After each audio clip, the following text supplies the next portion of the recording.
Oh, welcome. Very welcome. Sunny. Sunny. Before we start, maybe have to point out the fire exit rules on the left. There's no fire drill today, so if you do hear a fire alarm, please go through the doors, turn right again, and assemble at the entrance. Toilets to the door left and left. So, shall we? Next slide.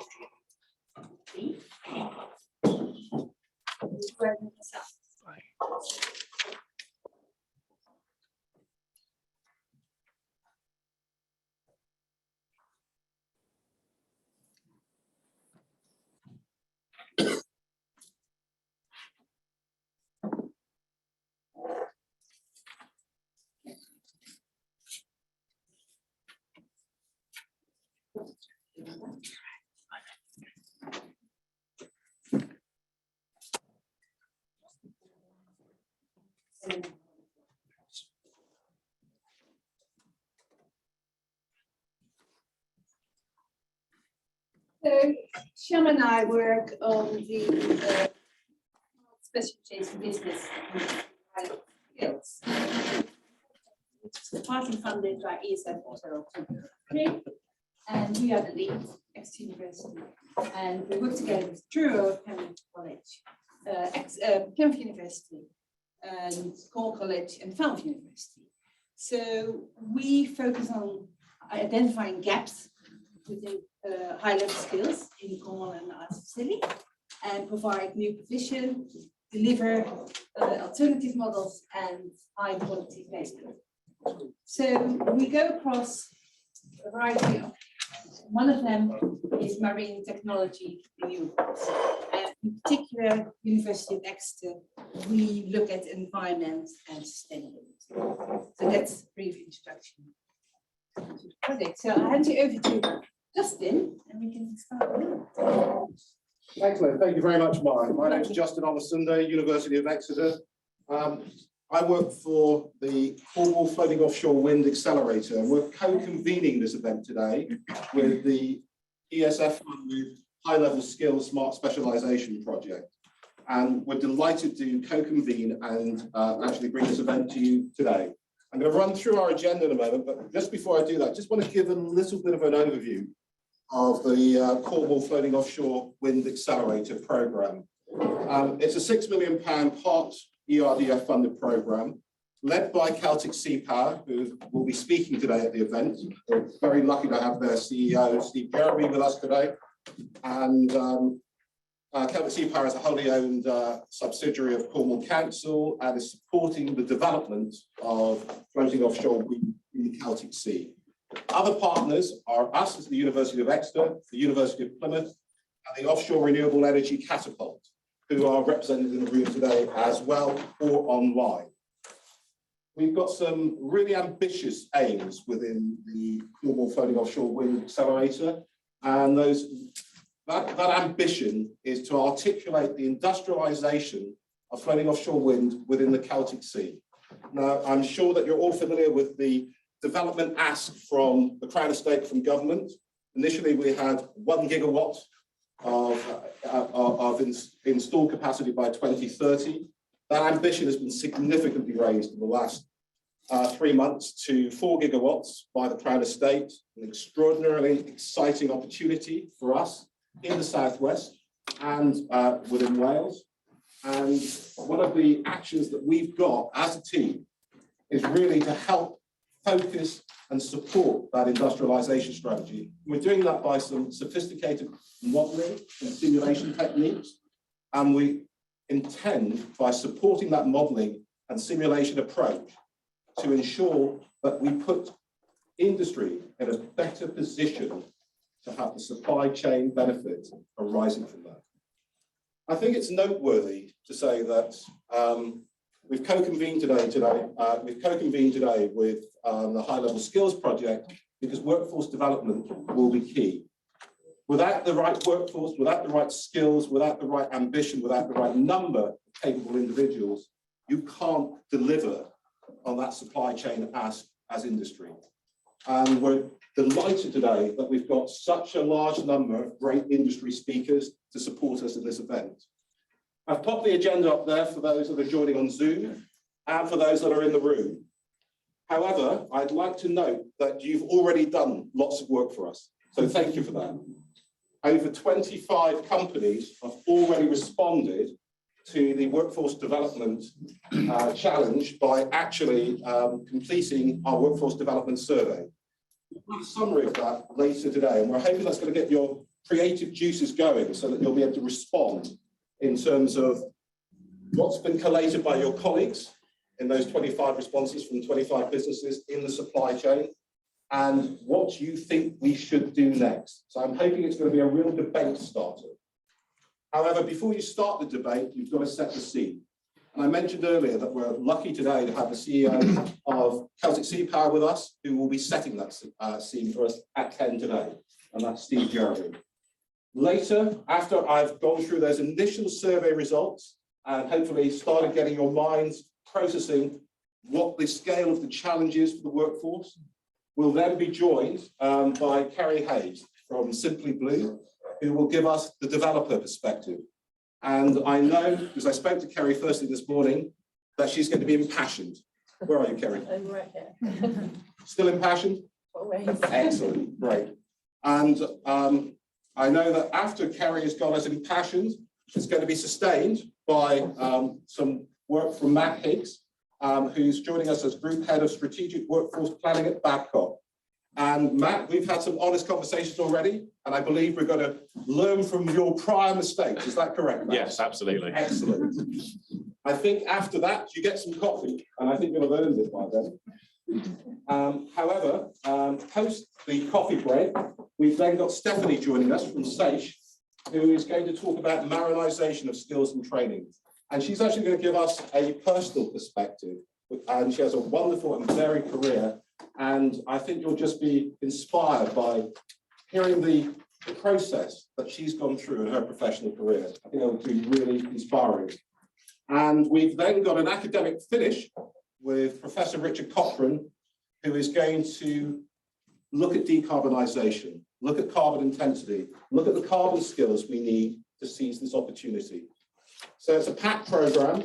At 12:10, we're hoping that we've got plenty of time for debate before we feed those that are in the room at 1300. And we do hope that you stay for a good lunch and a networking opportunity. I'm now going to apologise to everyone on Zoom who will not be joining us for coffee and who will not be joining us for lunch.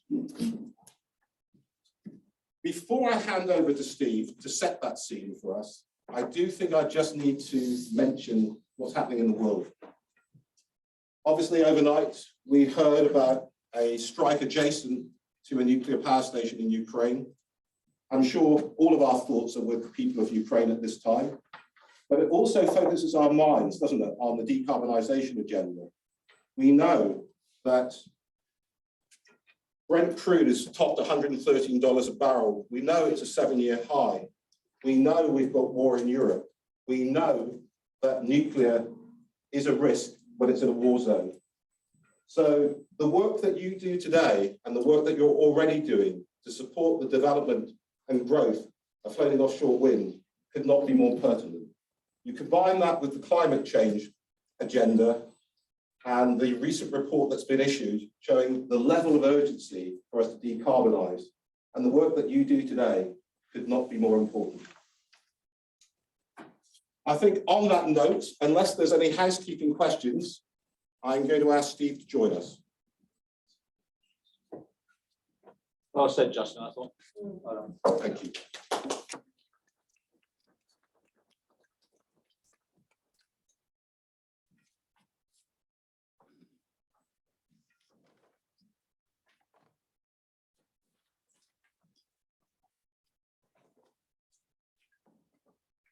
Thank you, Justin. My former naval career, Justin's the sort of man you'd want to have on the parade ground, instructing people. He'll do very well. I'm Steve Jeremy. I'm the chief exec at Celtic Sea Power. I'll talk a little bit about Celtic Sea Power. I also sit in the local enterprise partnership, where I've got the marine and energy lead, and I'll talk a little bit about that. I've been in the offshore renewable sector, as some of you all know, with people such as my Chief Operations Officer Matt Hodson for over 10 years, and really focused on this opportunity. The local enterprise partnership, is just worth saying, has been terrifically supportive of this overall agenda. The floating offshore wind agenda been supporting us in it for about at least 2.5 to 3 years, and they've been really critical to it. But I thought I'd start with a little bit about Celtic Sea Power. I'll start though with a little light-hearted moment from time at sea in the Royal Navy. There's a famous thing that you do in the Royal Navy when you're in charge of a ship and you take it over as a captain. And what you do is called clear lower deck, which means you get all your ship's company in front of you and you explain to them in the first 5 minutes that you're on board what it's going to be like. It's an opportunity for them to judge you and you to judge them. And there's a famous story of one captain who is doing that, gets up and he says, I want you to think of this ship not as my ship, not as your ship, as our ship. And from the back is heard, oh good, let's sell it. That will be a very useful segue into Celtic Sea Power as well, because about 3 years ago, I was on the local enterprise partnership and asked to take over. Did that, and I immediately brought on board colleagues such as Matt and the board, which were from the sector. And one of the first things we thought was, oh good, let's sell it, because that's exactly what we did. But we did it for very good commercial reasons. We did it because actually it became clear that the project would not benefit from having the public sector in the middle, and that we'd be better to sell it to a floating offshore wind technology developer. What I want to talk to you about though with Celtic Sea Power essentially now has sold the Wave Hub site. We're supporting a floating offshore wind technology developer who started work there, Exeter, but we've also got a mission which is to make this sector a success for the region. And the council is allowing us to take the monies that we earned from that and some other projects that we're running and reinvest those in the region. So I think it's got a far-sighted view of the council. This is what I'll say a little bit about. I'll talk about introduction, quickly run through the policy. I'll talk about the strategy that we're using to get there, a little bit about our projects, and then really just emphasize the role that I think workforce has in this. So without further ado, what's interesting about floating offshore wind? There are these factors. We can mass produce these things. We can construct them in sheltered waters, and in the conventional offshore wind market, the costs of working offshore are huge. So a dynamic positioning vessel or a jack-up barge will be about 350,000 to 500,000 pounds a day. So you can see that if we can do this in sheltered waters and tow them offshore, that's good. We can take the biggest turbines. We were talking about 10 megawatt turbines, but we're now talking about 15 as the industry standard. That's a floating platform that's probably around about 15,000 tons. As my friend Matt I used to say that's 2 destroyers. Matt used to say it's one medium-sized merchant vessel. He's merchant, and he's right. But we can also, and the above water structures of these about the same size as the Shard. They're absolutely huge. And to get these going, we think that to get 4 gigawatts in the Celtic Sea by 2030, we'll need to be putting from the late 2020s. One of these things in the water every 1.5 weeks for 6 years. Give you a sense of the scale of it. We can access the best wind resources, but we can build out at scale and speed. And why does that matter? This is work we did in a local enterprise partnership. And as you look at that bar graph, what I want you to think about is not the energy in terms of electrical grid. This is the energy requirements. And what people tend to think about, you'll hear them say, that's fine, we've got 40% renewables. It's not true. We've got 40% electrical supply renewables and almost no penetration in transport and almost nothing elsewhere in it. So when you take the total, it's about 1.4 gigawatts equivalent, and we're 10% of the way there after 30 years doing it. So it gives you a sense of the scale of the challenge. The first wind farm in Britain was in Delabole in 1992. And so far, with what is a very advanced county, I think we've got 10% of the way there. I think that offshore renewables is the final frontier in this, and it gives us the ability to operate at the scale and speed, which is simply impossible onshore.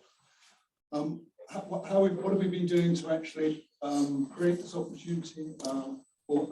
Matt and I were lonely people back in about 2018 because there were not many people talking about it. And I think there were 2 or 3 of us, there's a chap called Ben Gowers, who Matt and I know well. But really, very few people understood the opportunity. There's a company called Simply Blue. We're working with Wave Hub as well. But it was a very quiet opportunity. But we've managed to get the policy engagement. Following a clear strategy, we've managed to get the policy engagement to actually get the right levers in government to start to make this work. And over the last 2 years, or 2019 to 2020, 2021, we've been working to create the market. What does that mean? What it means is we need a pipeline of projects and we need a subsidy regime to help us support those projects. And essentially both of those things are in place. That's after, it's not just us, been a number of other entities involved in it, but it's in place. And we were gunning initially for 1 gigawatt. People thought that was ambitious. We then decided we would raise that to 3 gigawatts. And I'm pleased to say that the plan is faced a compromise with 4. So we've got a target of 4 gigawatts in the Celtic Sea by the early 2030s, which is a demanding target. I won't talk too much about that, but the focus now is on industrialisation, regional industrialisation.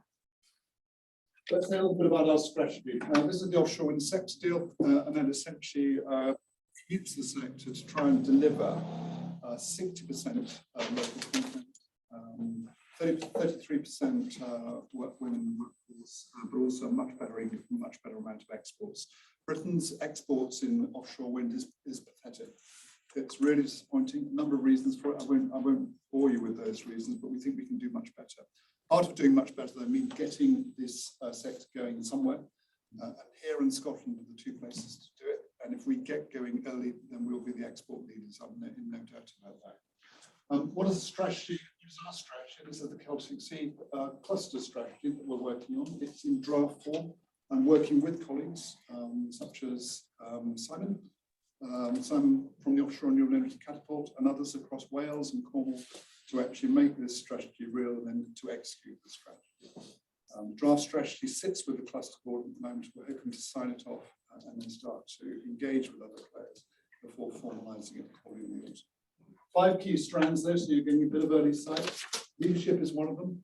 This needs to be led. Somebody needs to be working to actually make sure we can join up all these different elements of government, and that is the cluster at the sort of governance level, but people like Simon and Matt and Celtic Sea are at our level.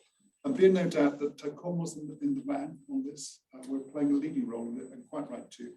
We've got a great number of offshore renewable professionals in the county, and great companies as well too. Second part of the strategy, there's still work to be done on that market. So we'll talk a little bit about how we want to reform. We think we can use the levers within the British regime to actually encourage more local content. So we think we can use the leasing regimes that the Crown Estate use and the subsidy regimes that the government use to actually make sure that the companies that come here and want to build this come here and that they'll be successful if they invest in the local economy. And that's the way we're thinking about it. We want to accelerate industrialisation. So just to mention the Cornwall Floating Offshore Wind Accelerator Programme. £6 million programme. We've got 3 strands in it. I won't bore you with those strands, but what I will say is that actually one of them includes regional modelling, and the EC, what EC stands for, Justin, but it's a calculator, if you like, a strategic calculator or a strategic simulator to say, right, this is an ecosystem, an energy system. What does it look like, and what will be the needs? For example, modelling which shows that if we do this work here in the region, then actually the carbon costs are 50% of those if we do it worldwide. Energy and carbon, Steve. Energy and carbon, okay, thank you.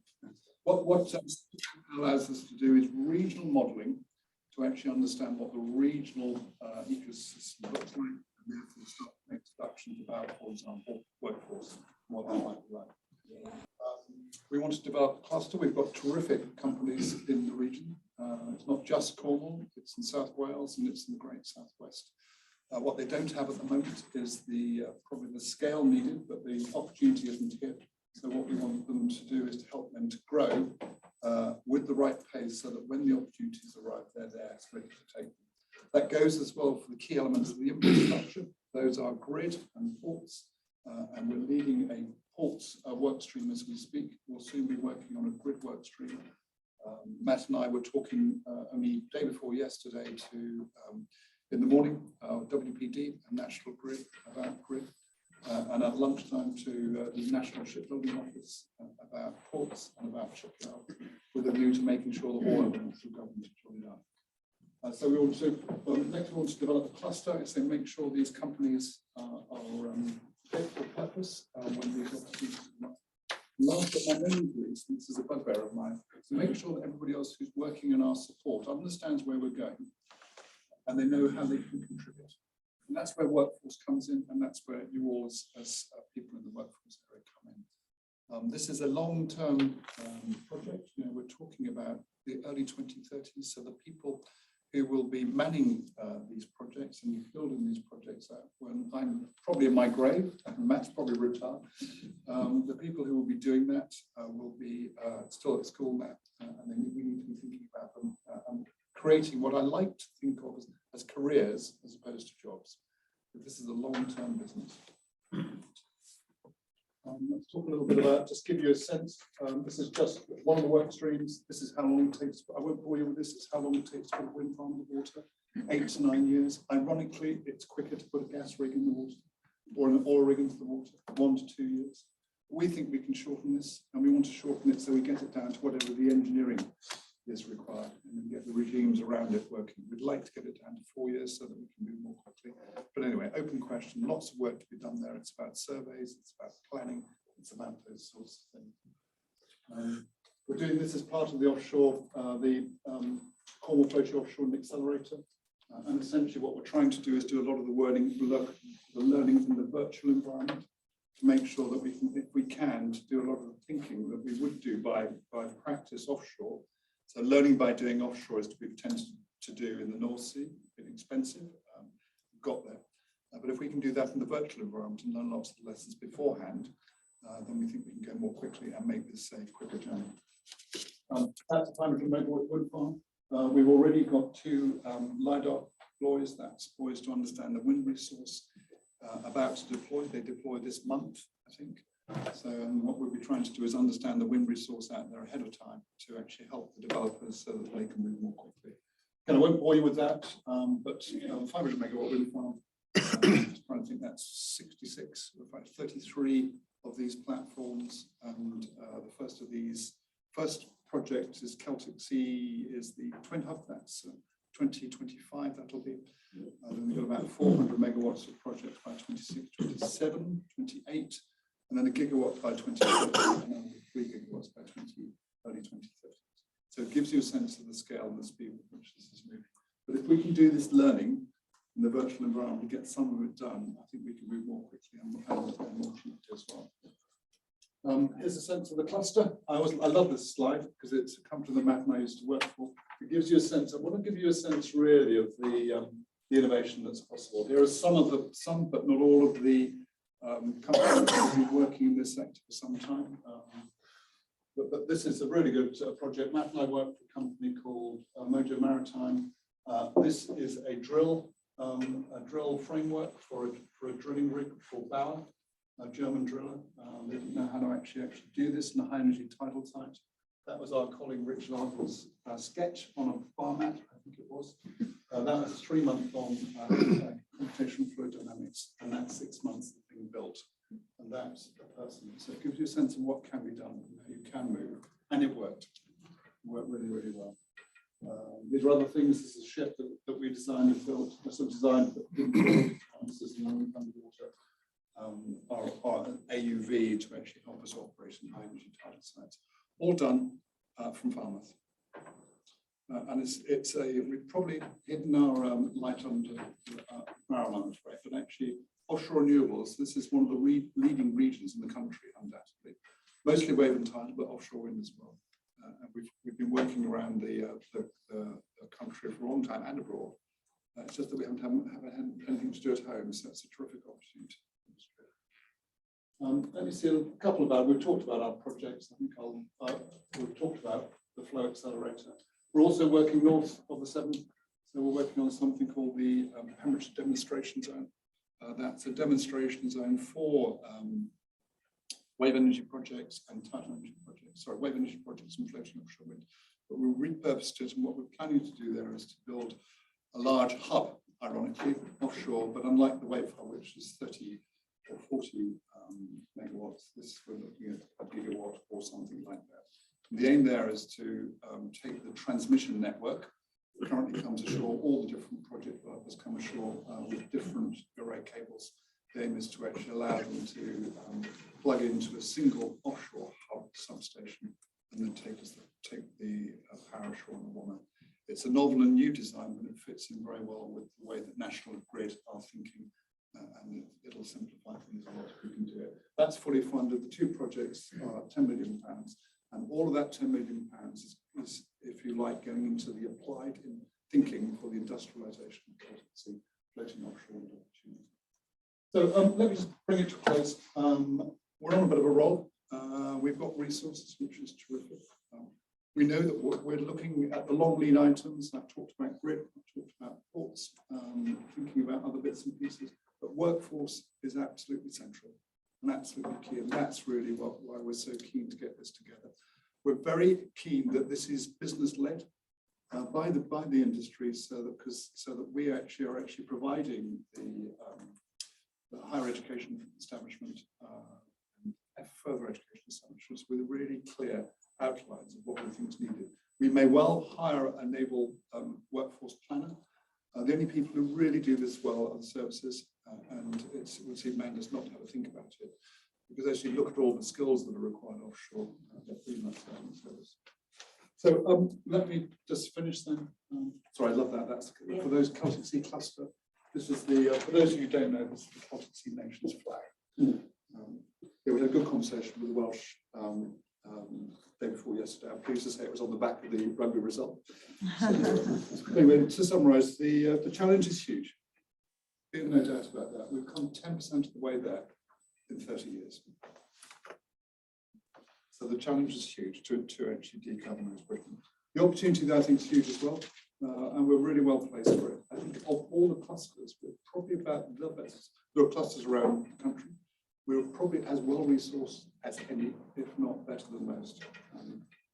And it's about not just about workforce. It's not just about jobs. I remember hearing somebody say the problem is there are loads of jobs in Cornwall, but no careers. Well, these are really good careers, and they're careers that will last for a long time. I hope you'll see we have a clear strategy. I'm big on strategy. I wrote a book on it once. I like to say it was the best book written on strategy by British naval officers for the last 70 years. That's true, because it's the only one. But it's also fair to say that actually strategy matters. We've been pursuing it, and it works if it's executed well. Last, I just thought that to finish, it would be a good idea just to talk about a survey or interviews which were done 30 or 40 years ago, and it was a management consultancy talking to two entities. The first was British Leyland, as then was. I can't remember what it is now, but British Leyland as then was, and the second was NASA. And in both cases, a person sweeping the floor in both locations was asked what he was doing. And in British Leyland, he said, "I'm sweeping the floor. What does it look like?" And in NASA, he said, "I'm helping to put a man into space." And I thought it's a really, really good story. So I think that you're all involved in this. You're part of the team if you're in workforce. So I think I'm trying to work out what the best phrase for that question, the answer to that question is, but it's something that we're helping to make the Celtic Sea a world-leading floating offshore region. We're all part of the same team. Justin, thank you. Thank you very much, Steve. Well, I hope you're all inspired, and I hope that you all now know that you're in the same team. Are there any questions in the chat for Steve that we just need to quickly make sure we establish? No, none yet. Anything in the room before he gets to sit down? You'll have plenty of time to interrogate him later. I think you're free, Steve. Great, thank you. Excellent. I did mention that we just have a quick look now at the workforce development survey that went round to you as delegates prior to the meeting. And it was just to give you something to chew on, really, something to cogitate on as you listen to speakers before we get to that debate. Because one of the things that we want to get out of this is that we want to know the next steps. We want to know what you feel. We want to know the direction of travel. And we want it to be led by industry for industry. And I thought the most pertinent place to start, really, was with the who completed the survey. And you'll see that the vast majority of completed surveys were from business. So out of the 25 responses that we had in terms of different entities that responded, 28 in total, a couple of you from the same business actually responded. 75% of those were from industry, and really across the board, you know, marine ops, infrastructure owners, consultancies, survey specialists. It really is, cross-cutting in terms of your responsiveness. And we thank you for that. We have not closed the survey, and we're hoping those that have not participated in the survey will still complete it after today's event. because we think it's really informative to have your views sooner rather than later. We've also had some training provider responses. A couple of those are in the room today.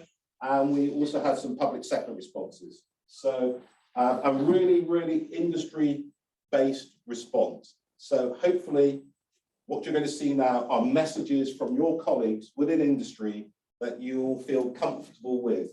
Next slide. Are you with me? Oh, didn't you? Yeah. I thought Sharon was my automator there.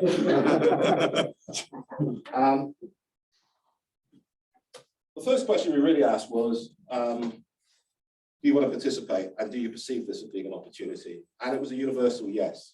So that really, that's a lot of the words that came out of the respondents, but the overarching one and the vast majority said that this was a unique opportunity, a generational opportunity.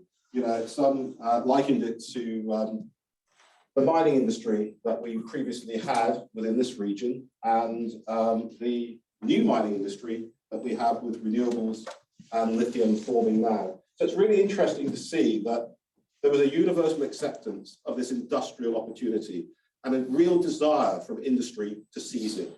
And I suppose that's also reflected partially in the high volume of responses to be at this event today. So it's evidently something that has universal appeal, not just within the far southwest, but the greater southwest and Wales. Get myself now, right? I'm just joking. I want to just put down, these are random comments that were just taken out really from 2 or 3 companies. I just want to let those settle with you. You know, how are you going to participate in the industry? It's kind of, yes, we want to support it, we want to be involved, we see it as a market for our products and services. You know, there was a real positive enthusiasm. I don't know if you want to comment further on that, but you went through the survey results with me yesterday. I know you're trying to work online at the same time, yeah, Phil, but you know, there was a real positivity about the opportunity and a ready knowledge and acknowledgement of a market. Yes, so I'm in the Richard Osman role here, just kind of trying to type it online to your Alexander Armstrong. So I think that yes, I think clear that there's understanding opportunity in the scale, but it's the scale bit. I think the scale bit is yet to come through. You know, there's the industry is like, yeah, it's big, it's coming, but actually the scale of it is not, and also rooting into the region. So I think that's one agenda keen to get across. I thought it actually goes to the survey that was, yes, we were talking to the people who are aware. As we go through, it's really getting out to the locals. We call it supply chain. Actually, sustainable regional industry is, I think, is a better phrase we like. Matt's approving of that. Supply chain is sort of, it feels like it's trickled down. It's something that the big guys can patronise. Actually, we can form it from the region and demand that. So that's the key point that comes to workforce development too. Thank you. Sorry for putting you on the spot there, Phil. Right. Really valuable. And we made Matt happy too. Always happy. Just always happy. So, back to the summary, really, it's a universal yes. So let's build that regional strategy. Let's build that regional supply chain. I don't expect you to be able to read this slide, but this one really was about, well, what skills are required? And, you know, when do you need them? Where are you going to get them? How do they sustain you? The sheer volume of different needs was remarkable. You know, we're talking about marine operations staff requirements, engineers, geotechnical staff requirements, survey requirements, contract managers,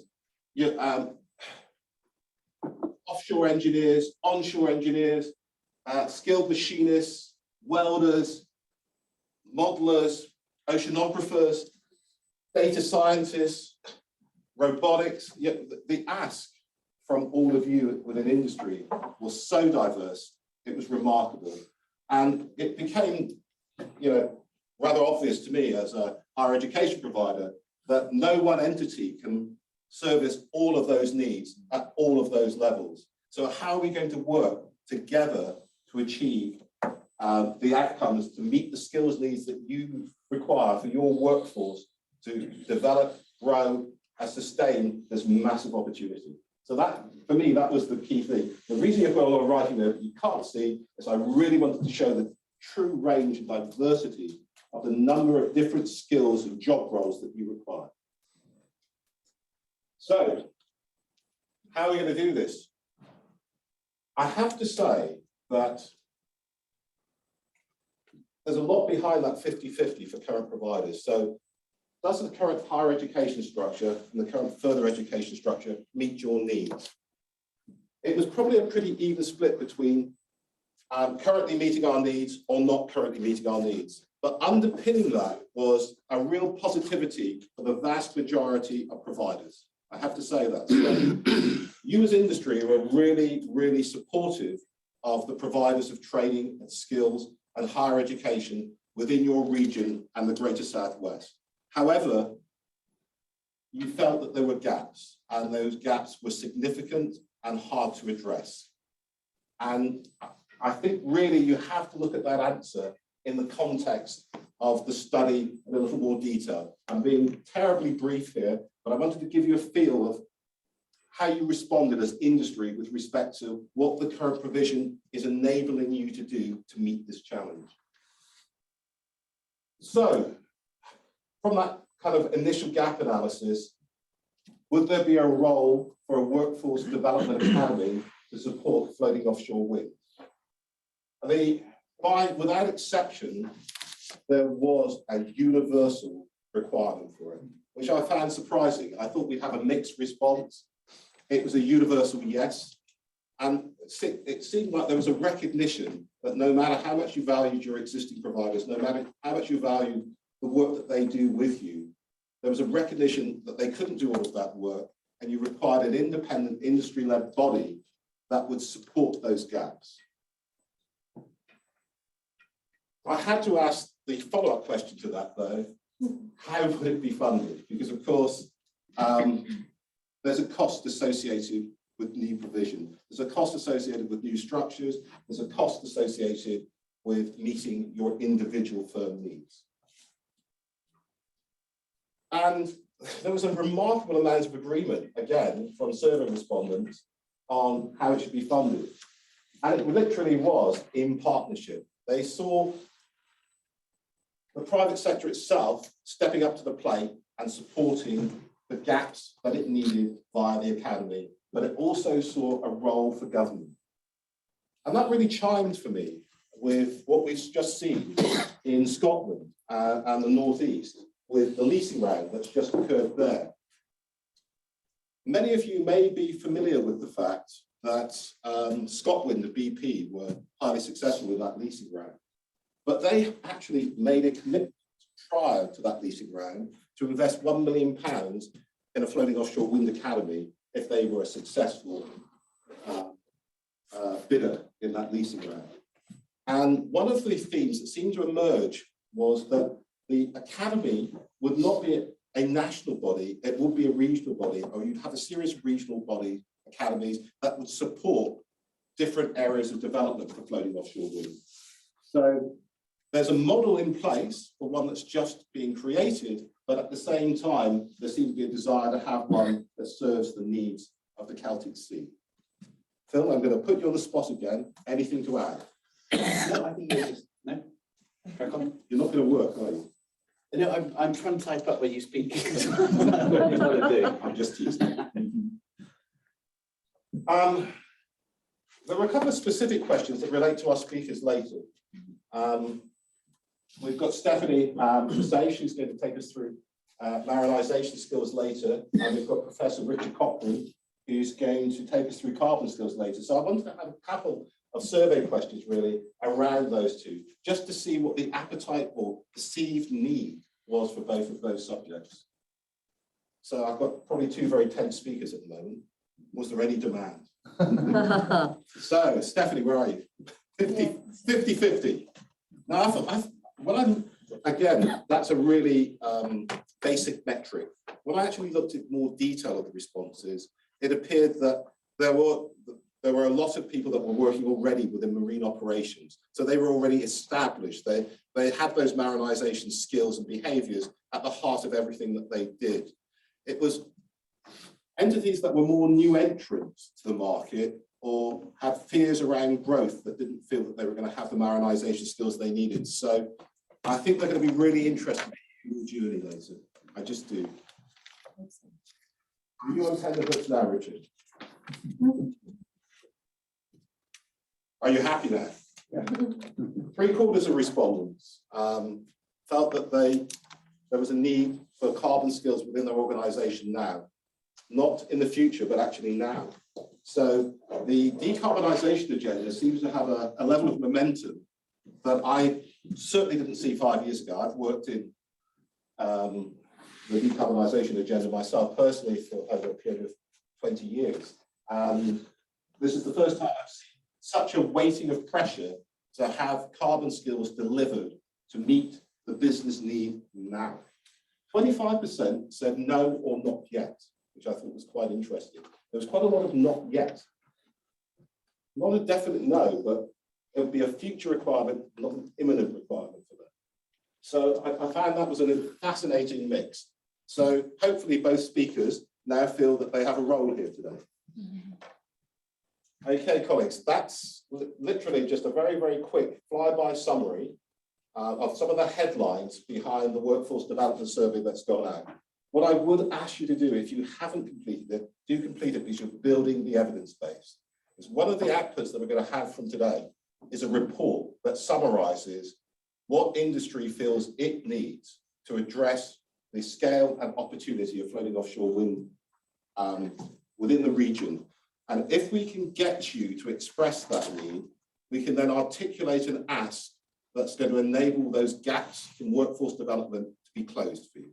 So your participation will be greatly appreciated and greatly valued. Justin, at this point, would you feel comfortable with us potentially, so like I work for Cornwall Marine Network, potentially we could send this survey out to our members, which would bring in a huge amount of the marine industrial sector. We will welcome that. You would, okay. Actively welcome it. Excellent, thank you. So that's enough of me in the survey. I will just manage expectations, but I'm not sure I'm going to bring quite the same level of passion to my discussion about strategic workforce planning as Kerry did, but I'll try. Just to briefly introduce myself, I'm Matt Higgs, Group Head of Strategic Workforce Planning for Babcock International Group. You may know us as the organisation that owns and operates the Plymouth Royal Naval Dockyards. So we're responsible for providing maintenance and engineering support to the Royal Navy, and particularly the submarine fleet out of both Devonport and Clyde. A little bit about.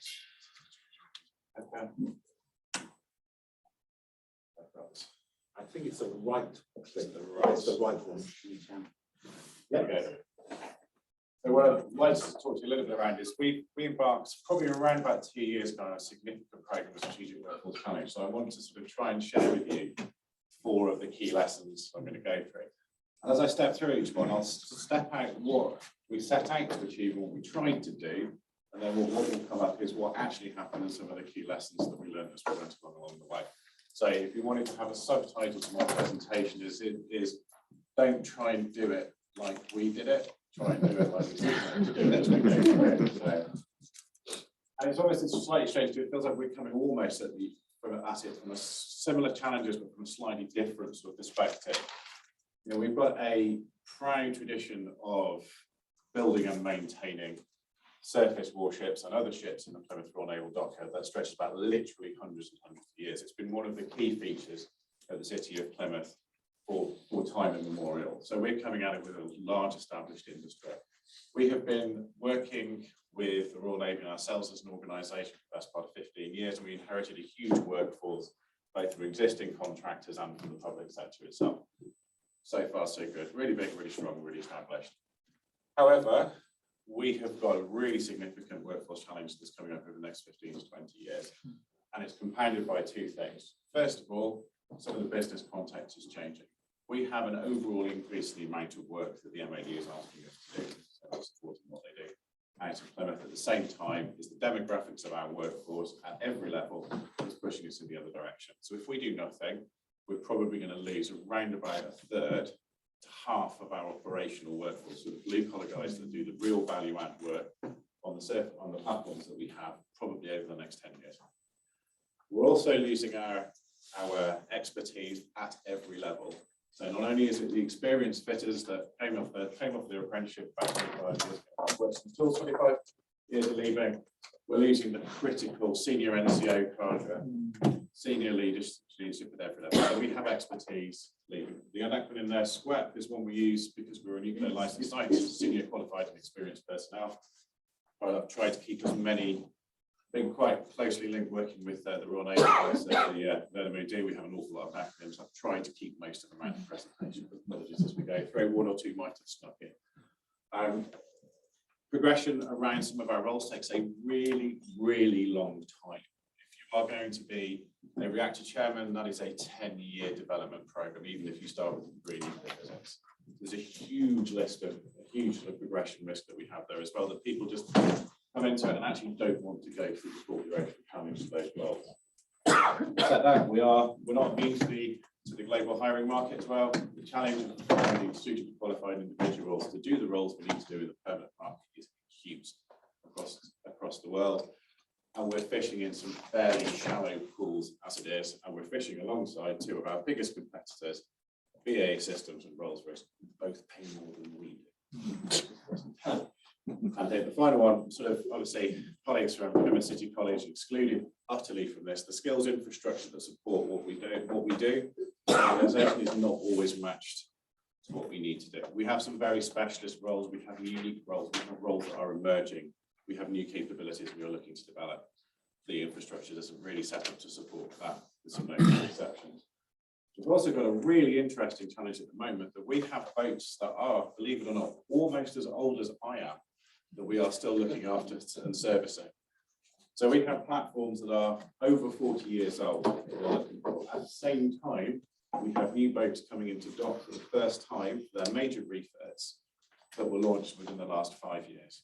So we had a session that we were working through yesterday with some of the naval-based commanders, when we said, oh, it's going to be interesting. So at one end, we're going to have super digitally enabled boat, and at the back end of it, we're going to have a boat that's running on Windows 95. He said, you're joking, aren't you? It's going to be working on MS-DOS.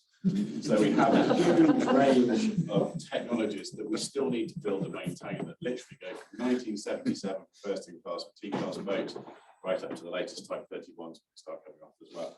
There's a huge range of platforms, and we have to support every system over a 40 to 50-year technology window as we have. There's interesting times. So what we're committed to do is we created a dedicated team for strategic workforce planning. And we've got sort of 4 key lessons that I'll share with you in terms of 1 through. The first one for us is, and I think it goes to Stephen's point, is start with the strategy in mind. The strategy and the outcomes of what you're trying to achieve. We're doing the workforce plan. It is very, very easy to get lost into some of the weeds with it. But what is the guiding light in the North Star of what we're trying to achieve? And we broke this down into 3 clear questions. First of all, are we clear on what we're trying to do, what we're trying to achieve? Second is, favourite expression we use, what we need to be true in principle for us to deliver the outcome that we want to do. And we use a simple look when we're looking through that. What do we need in terms of people? What do we need in terms of process? What do we need in terms of technology? What do we need in facilities and infrastructure? And last but by no means least, what do we need in terms of finance and money? And then the final one is, are we actually formulating a workforce strategy that supports what the business wants to do? Or are we formulating a workforce strategy based on what either the workforce wants to do or some other imagined problem? And some of the things that we had there is, a lot of the time we have a solution inevitably tied to some sort of funding or some sort of initiative or some sort of wonderful idea our customers cooked up, that we then look around to find a suitable business problem to align to the solution that we've had. So brilliant. So we set up and did this, and what we found is we need to make others and each other comfortable in terms of our first lesson, the fact that these are solutions that would, will, and should change as your strategy evolves. We sat down, and I don't know if anybody here has ever worked with the Ministry of Defence in any way, shape or form. We sat down and set out our initial cut of strategic workforce planning, caveated along the lines of saying, this is our first go, this is our first cut. 3 months later, we refreshed all of our strategic workforce planning plans because the ask from the MOD had changed. They had put 2 submarines in where there was 1. So that changes the workload. We came back in and said, here we are, here is our workforce plan. The MOD said, well, it's changed from the last one. I said, yes, because you put 2 boats into it. Ah, so you got it wrong the first time then. No, there was one boat in the plan the first time, not two. But you should have anticipated that. We didn't anticipate that you were going to change the plan because you didn't tell us you were going to change the plan. But then we even turned around internally and we got that, oh, you got that wrong then, didn't you? So, no, the strategy has changed, the situation changed, the context changes, your workforce plan needs to change to adapt with it. Second one is, surprise, surprise, not everybody has a single unified view in terms of what you're setting out to achieve. And sometimes it's about recognizing that there are necessarily going to be differences in interpretation of the direction of travel we need to take through it, but hopefully everyone's going to the same destination, even if they're taking a slightly different route. And there's more, that was probably one of the hardest things, is yes, we're all absolutely here to deliver this. And there was, well, actually, are we? Because as well as we deliver and support the Royal Navy, we're actually a commercial business. So we can't do it at no profit. We can't do it as a loss leader. We can't do it and not make margins. So we need to make sure we're balancing the two out. And the final one then is being solutions agnostic at the start.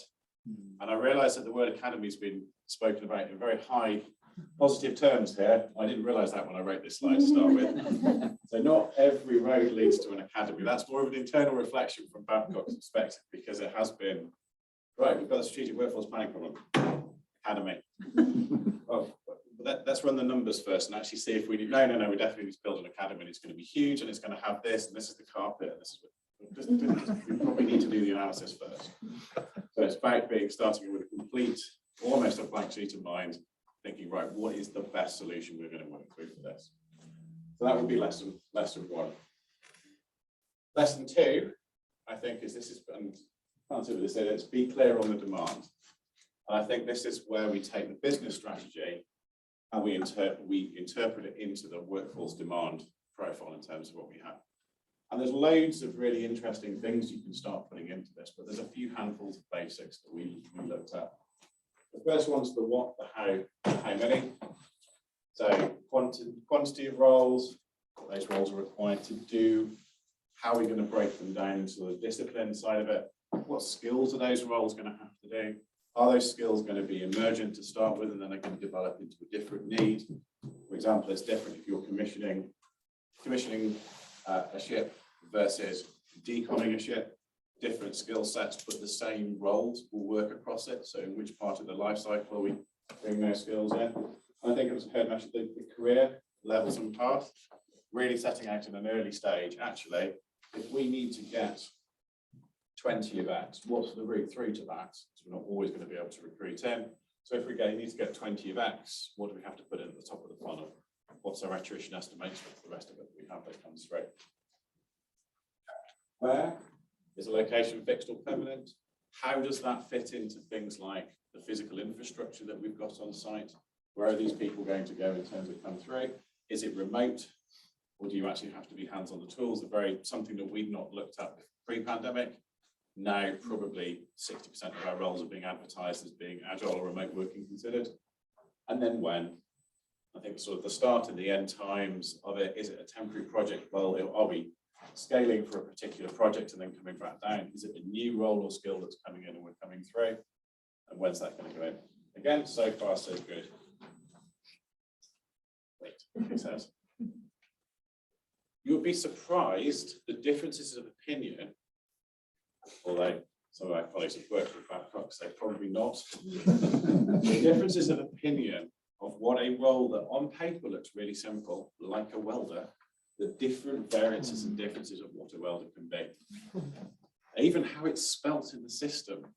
So that was the first challenge, was exactly how many different spellings of the word welder can you have in one single HR system? You could actually figure out how many welders you have. So a common taxonomy of roles, skills, and definitions around capacity is absolutely key. And that's the thing that's probably taken us the longest on the demand side of it, is actually agreeing between ourselves, the Submarine Delivery Authority, the Royal Navy, Defence Equipment and Establishment, etc., what is the definition of a full-time employee? It's the definition of a full-time employee.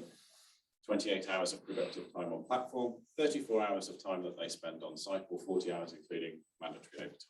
So some of the boring basic elements that you start to look at when you're planning for capacity and capability. Is the view of the demand agreed and shared by all stakeholders? And having sat in a room with the head of a business unit and his business unit demand planner, and played his demand back to him, and the head of the business unit going, well, what on earth is that? I don't recognise that. That's what the chap next to you put into the system as being your representation of work, and then taking back to the SDA, and the SDA going, oh, we don't recognise that. Well, that's the same number of boats that you asked us to put in and profile. It's just interpreted into this demand of it. So making sure that, again, an agreed view of the demand, the demand and how it looks across the stakeholders. And finally, this is where I think the critical sniff test of the work that you're doing is, does your forward demand view match with the lived experience? There is no point, and this is personal experience, this will be slightly cathartic for me, standing up in front of the head of the SDA and saying, here is our strategic workforce plan for commissioning engineers. And he looks at it and goes, well, marvellous, Matthew. You've got about 100 FTE that's spare there. Great. Could we get them on a bus up to Clyde? Because we really could do with getting a couple more boats in the water. And the head of in-service submarines literally throwing his pen across the room and going, so why am I signing off 3 invoices a week at the moment for contract resource because you don't have enough permanent commissioning engineers? So is there something about looking at it and saying, well, we have this level of demand in the business. Is that actually realistic? If we're saying it takes 20 welders to do job A, and actually every single time we do this job, it's 25 welders or 15. Let's stop planning it at 20. Let's change the norms and assumptions that we have going. There is always something about taking this wonderful plan and beautiful spreadsheets and relating it back to real life. Okay, so lesson 4, being clear on the supply. And I think by supply, I alluded a little bit around what we've actually got in the system in terms of our existing workforce, but also about the broader side of it. So current organisation and roles, that's probably where the starting point is for building that picture around strategic workforce supply. What recruitment we have in the system and that's planned for the near term. A little bit around the skills analytics. We can get caught up in side project that we're working on at the moment is evolving from having role titles and role definitions being a proxy for skills to actually breaking each of the individual roles out into a set of skills. So actually we no longer have a welder, we have people that can do welding. And that skill set may be spread far and wide. So when we start planning our demand and supply for our other boats coming down the line, we're not just thinking it's 20 welders, it's 1,000 hours of welding capability we need to bring. And you can start to play interesting things over. And that's coupled into a couple of massive projects that we're doing, which is around this one person of truth, common definite skills, roles, and FTEs, really making sure that we're putting that together. Current workforce plans such as they exist, it may exist in individual organisations, it may exist as part of sort of government funding side of it, but there is somebody somewhere has thought a little bit about the future, and it's about bringing those in terms of the forward view of that. And I think it's also worth then, the way that we've pivoted an awful lot of is we use quite a fair chunk of contingent labour to, when we have peaks and troughs of our workforce, to help manage that. We also subcontract out a large amount of work as well. So we're looking into the full supply ecosystem. It's a little bit different when you're talking maybe as a sector versus us as an individual company. But there's no point us sitting there and rubbing our hands thinking, well, we've solved that problem because we're going to outsource all that work, and then it just disappears off my problem list. And then our supply chain partners are sitting there when we're not squeezing them, well, we're negotiating a competitive rate with them, shall we say, and then saying, well, we can't actually afford to pay the market rate to get the people in to do the work that you've outsourced to us because you also can't afford to pay the market rate to get the work done that you do. So there's a little bit about understanding the supply chain partners. There's the art of the possible around capacity, around sort of FE, HE services, government funded initiatives. You know, how many, if you're going to go for 300 apprentices, can your suppliers actually cope with 300 apprentices going through the system at any one point? And then the overall recruitment market. We're investing quite a lot of time, effort, and energy in really understanding globally where the pockets of skills and capabilities we need are, with a view to not just trying to encourage people to come and work in Plymouth, but can the work go to them in a certain way, range, way, shape, or form. We're quite heavily restricted by the security requirements around all the stuff that we do.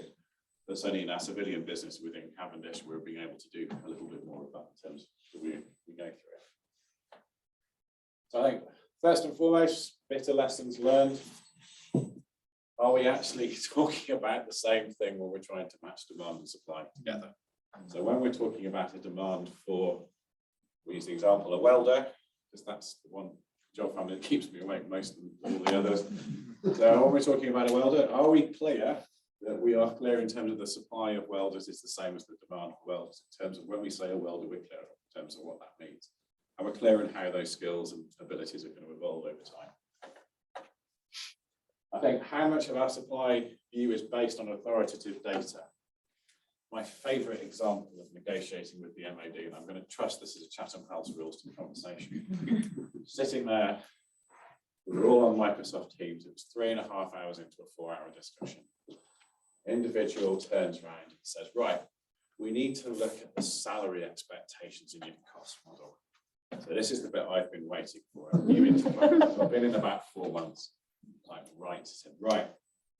My view is it's all far too much. I reckon you can cut the cost of your engineers by half. Do tell Mr. Customer, please, what a fantastic piece of innovation you found for this. Well, I read there's going to be a global oversupply of engineers from 2025.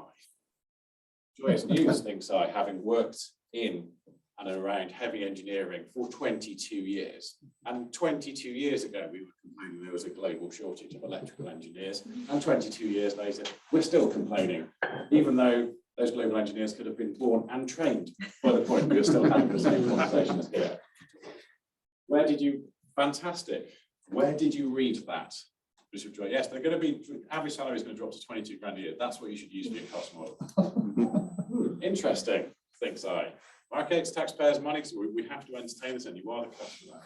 Can you give me the reference where you said that? I think it might have been in the mail, but I might have got that wrong. Right, okay, fantastic, brilliant. Similarly, internally is, we don't need to pay market rates for engineering, because do you know what? Working in Plymouth for Babcock, that's worth 10 grand less than market rate. I'm really thoroughly committed to the mission of my organisation, but I'm not thoroughly committed to the mission 10 grand less than the market's paying. But though, to be fair, probably I am, because I get to work on a naval base and there's loads of really cool things in there that I can't talk to you about, but that's just me. I'm a bit tragic like that. So, supply view based on authoritative data, you're going to be making decisions that have potentially the future of organisation / sector success. You need to have good data to underpin it as well. And I think there's one thing for us as well, when we're looking at the supply, particularly the planning side of it, how clear a signal do we supply to the system? So if we say, actually, do you know what, we always go to our supply chain partners and they can never deliver. Well, if you pick up the phone to them on a Friday and you say you need, we haven't been able to find these guys for a year, so we're going to expect our supply chain partner to bring them on in a bus, fully security cleared on Monday morning at 7 o'clock, ready to start work. They're probably not going to do it. So how clear a signal are we putting to any of these things before we turn around and say, actually, the market doesn't have our supply? Well, actually, if we only go to the market once a year with one job role, with a rubbish advert that doesn't advocate what we're doing, doesn't paint the picture, and doesn't build the kind of interest in it, really, what are you actually going to be doing for it? Okay, then the final lesson is have a plan. I sit within the HR department, but I am an Excel man in a PowerPoint world, as you've probably seen from the quality of my slides. This is my happy space here. So in terms of having a plan, I think, again, it's one of the easy ones to do. And this is all sort of sample data that we've pulled through. But again, for us, this is really easy on a piece of paper. The red line's what happens if we don't do anything. The grey line is the improving level of demand. The light gold, the bright yellow line that goes across the top is the impact of the supply strategy we put in. Easy peasy, lemon squeezy. Look at the numbers we've had there. Oh, that's easy. So that's 183 apprentices in 2020. That's straightforward, right? Tick, done. Strategic workforce plan executed. Really understanding a little bit around actually moving some of those numbers up and down in the way they do have implications. So that's what we need to make sure that we're clear about it. And I think there's a little bit here, and hopefully the slide back will be circulated around. The 9 B's of strategic workforce planning that we put in, and I won't bore you running through them, but this is my work. Put it up. but it's just to illustrate kind of the different options that we're looking at in terms of how we look to manage the risk. The lessons on this one are, first of all, is it realistic, deliverable, and costed? Because a lot of the numbers, it's very easy to solve the maths problem when you're doing the plan. If you've built your taxonomy up, you've got your data into a book, you put it together, does it actually work? Is it actually realistic in understanding what we do? If we had an official motto, it would don't let the perfect be the enemy of the good in terms of what you deliver. This isn't an exact science. You're never going to get the lines to exactly match at that day, at that one point in time. However, if the demand is somewhere for what you need to do between 60 and 100, and you've only got 20, guess what? Get to 60, because you'll be in a better place than you are now. And then you can work out the rest of it as you get closer to it in terms of how you step through. So realistic, deliverable, and costed. And again, making sure that you're dealing, there's going to be some ambiguity in it. You're going to need to review it as it comes through. I think, does the plan balance the risk? And this is really where we've got the different areas that we've got. We know that we can't rely on the external market to deliver experienced, senior, UK national security cleared nuclear SQEP in the levels that we need to. So there's no point hammering away that vibe and expecting that to deliver the same thing. As my boss said, he's the resource director of Babcock internationally. If plan A doesn't work, there's no point trying to do plan A again, but just shouting a little bit more or a lot more. It doesn't tend to work. You probably need to move to plan B. Well, the best idea is have plans A, B, C, D, E, F, and G already in play at the moment, at the same time coordinating them. So this is where we've really, long story short, but moved away from buying from the external market and borrowing expensive contingent talent, except where we have to really through building and investing in our own process as we go through. And then really looking at the possibility of moving work to people and people to work as we go through. And I think it comes back round to me to the point of it all comes back to keeping aligned with the strategy and delivering what the outcomes are that you do. So you can go through the process of having the plan, and then the plan can fall arms and legs, and delivering the plan in itself in isolation becomes an outcome, and it's not. The outcome is what happens for the business, what you need to achieve as a sector. The plan needs to support that. It can't just be, yay, we ticked all the numbers off the list, even if it went completely that way. And the business strategy's now gone completely that way. It's about keeping it back aligned and being prepared at some points to say, actually, we were going to go for significant commitment to route B through this, but actually, if the context has changed, we now need to, once we're aware of how much the cost and the implications are, we need to be able to shift and adjust to the plan. So to give it an idea, we have a view, probably a detailed view out 25 years from today in terms of roughly month by month what we're going to need to do on the docks down in Plymouth, and to a certain extent up in Clyde, naval base in Clyde as well. Leaving aside when things change, as they have done over the last few weeks internationally, when suddenly the operational changes beyond all recognition. But broadly speaking, we know what's going to need to be fixed when based on it. So we have a luxury of going back to that. So we can set a plan, press the button, keep it run, but we actually refresh every quarter because all of those plans and approaches and assumptions change as we go through. So even looking at a 10-year horizon to get something out into the water, that plan we would assess, review, and check as we go through to make sure it's staying as relevant as it can be all the way through. So pause there. I'm not sure how we've done time. I think you've done a fabulous job, but I've got bad news for you, man. You're not going to escape. We're going to have a coffee break, and then you're going to take some questions. Okay, that's fine. Just before you get down there, what you've done for Babcock, maybe you need to do it for the sector. So that's challenge one. And the second one is the Mail or the Mail on Sunday. Other papers are available. Yes, indeed. So can we all grab a coffee, cogitate on questions for Matt, both online and in the room, and can we reconvene at 11:30, please? It is in catering because there's 2 or 3 more coffee, so but see if there's any left in the things. Hopefully there's enough 10 minutes. People like you guys. So that's why we've got to think about this in the system as well. I think the things I've got, I think that we haven't discussed, and I think it's an important conversation to have in the future, sideways entry. There are lots of people, for example, servicemen, I'm one of them, people coming in from the oil and gas industry, people coming in from the merchant navy. There's a sideways entry discussion to have here with the FE establishments and the HE establishment and continuous professional development as well. And I think that if there are 3 gaps, or 2 gaps, I think there is a gap in the marinization, to my mind, means understanding what it's like to work offshore. Doesn't necessarily need to be offshore, but I think everybody in the industry needs to understand it, because it's offshore where it's unsafe and dangerous things happen. So I think having that, there's a sense of marinization to me means understanding what it's like to operate at sea. And the second thing is leadership. And actually leadership, which you could call project management, isn't generally well speaking, in my experience, isn't well taught. And it's something that we should be teaching. We should be teaching almost from the outside for people who go on to, for example, project management roles. And I think it's an area where the FE and the HE establishment have a gap. I haven't seen it really well taught. In a way, it's probably our fault as well, because we probably haven't articulated that. But I was just going to say, well done. It's a terrific presentation. I thought it gave us a really good structure to think about. Any other questions or comments for Matt before he gets to finish that half a cup of coffee he managed to grab? Are you going to be able to have your slides? Yep. I really would like your 9 Bs.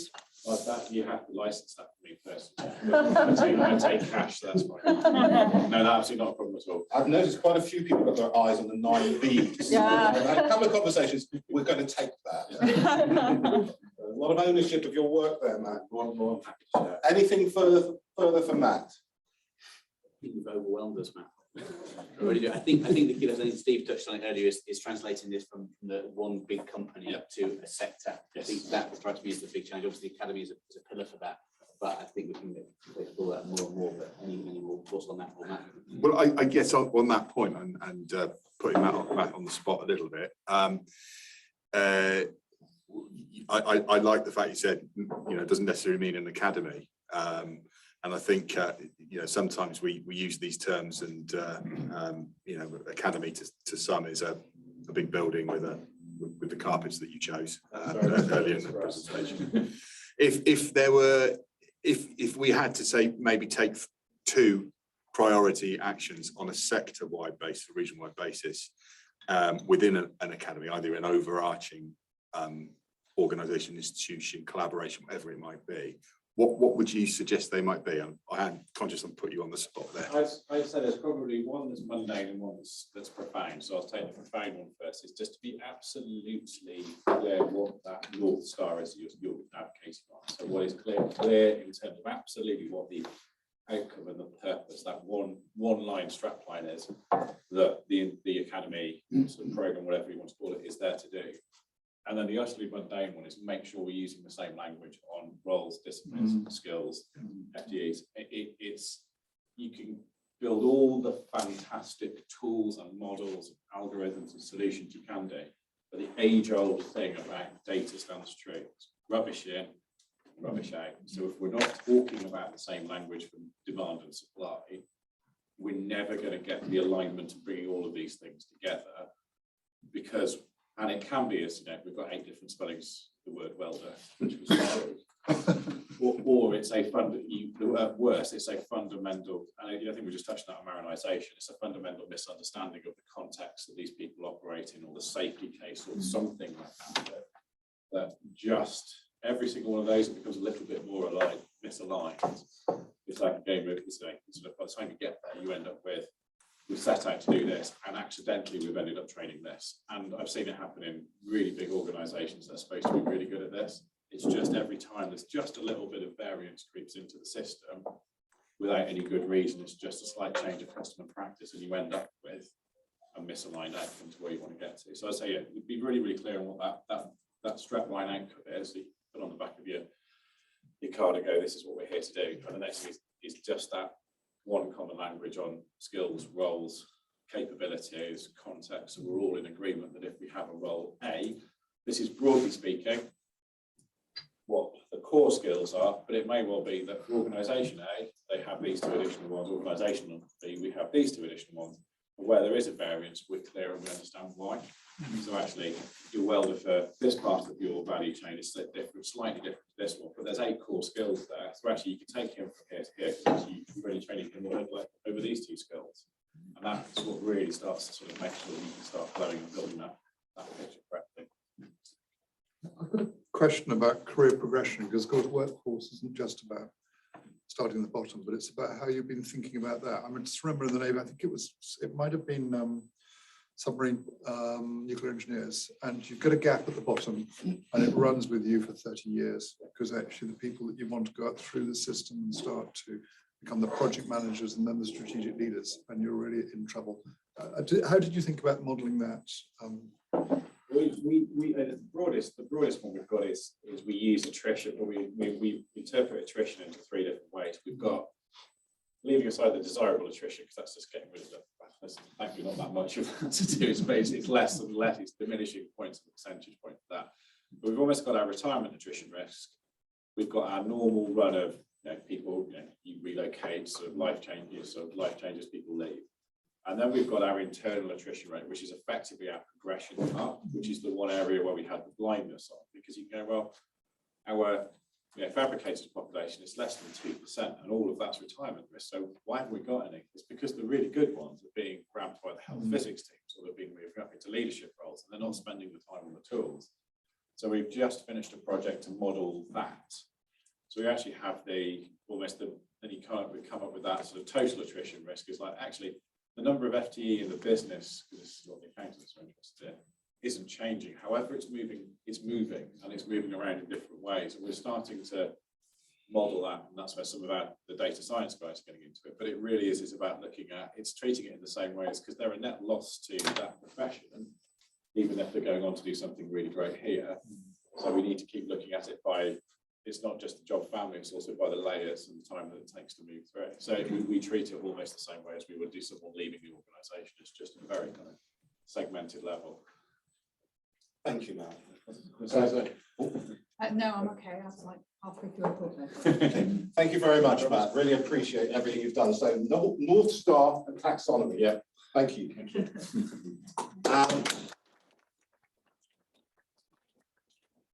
Okay, great. I've now got the opportunity to introduce Stephanie Barnicoat, who's a project officer at SAFE. Stephanie? Yep. And the thorny word marinisation has been used a few times already, yes, Stephanie. So I believe you're going to elucidate us on what it means from personal experience in your career. Yes, so marinisation of skills and training. So what does it look like and why might you need it?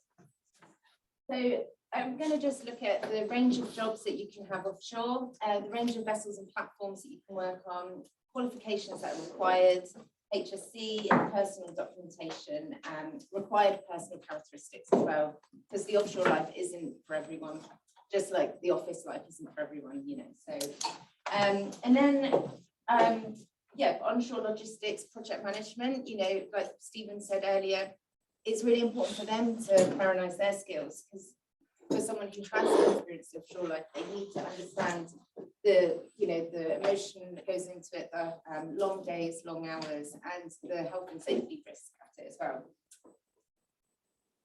So range of jobs, I probably have missed a few on here.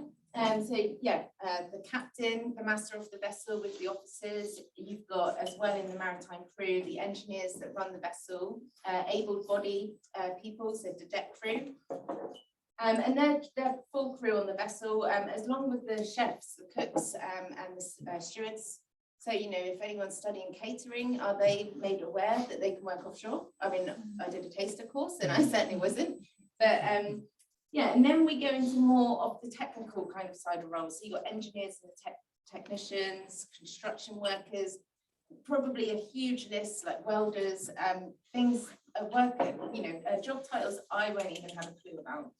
You've got project managers onshore and offshore as well, client reps, environmental, which is my background. So you'll have an environmental team either offshore and doing survey work, baseline reports and things. And then you have your logistics project managers all onshore. Again, environmental workers onshore perhaps, and remote operators as well, which is becoming a bit more of a common thing since the pandemic. So a range of platforms. Rigs, you've got survey vessels, oil and gas, so seismic surveys, dredging, drilling, piling platforms for offshore wind farms, support vessels, very small little vessels. Sometimes they have a designated boat for environmental team where there's 3 of you and then 3 crew members.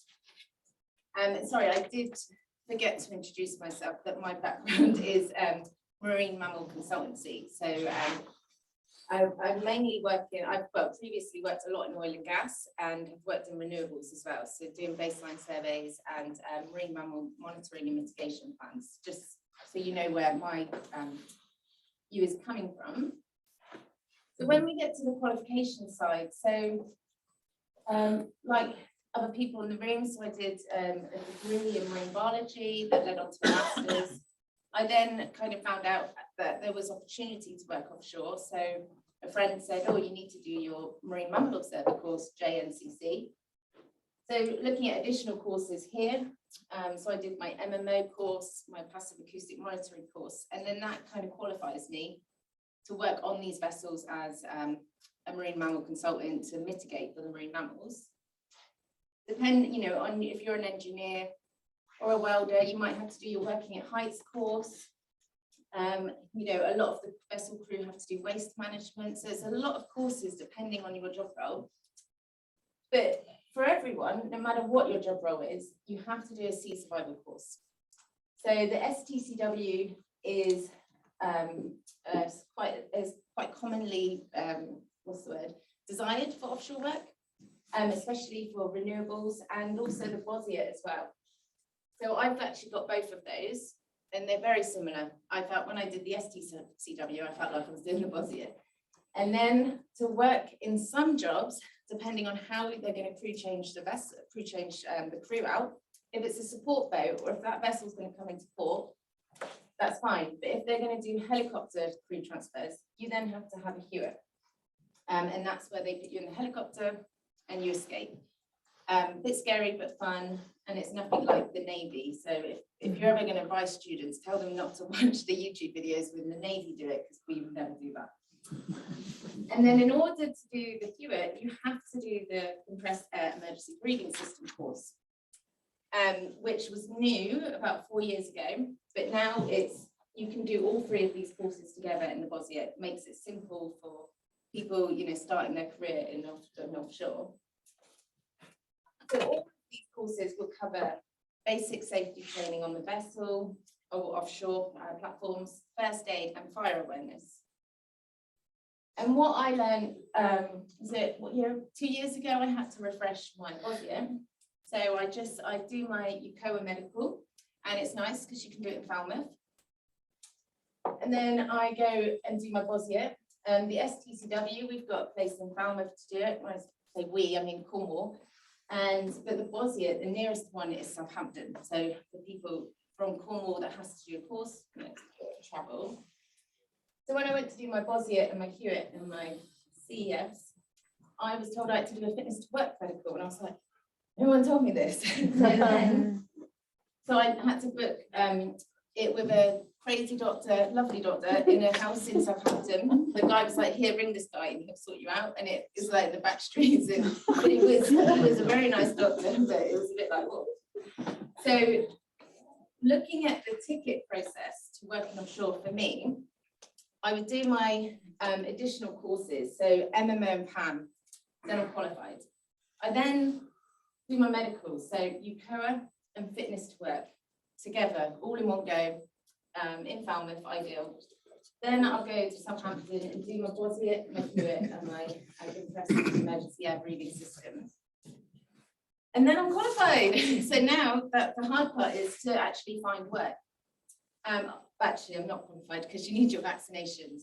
So, but it really depends on where you work, and some consultancies require you to have all of these vaccinations.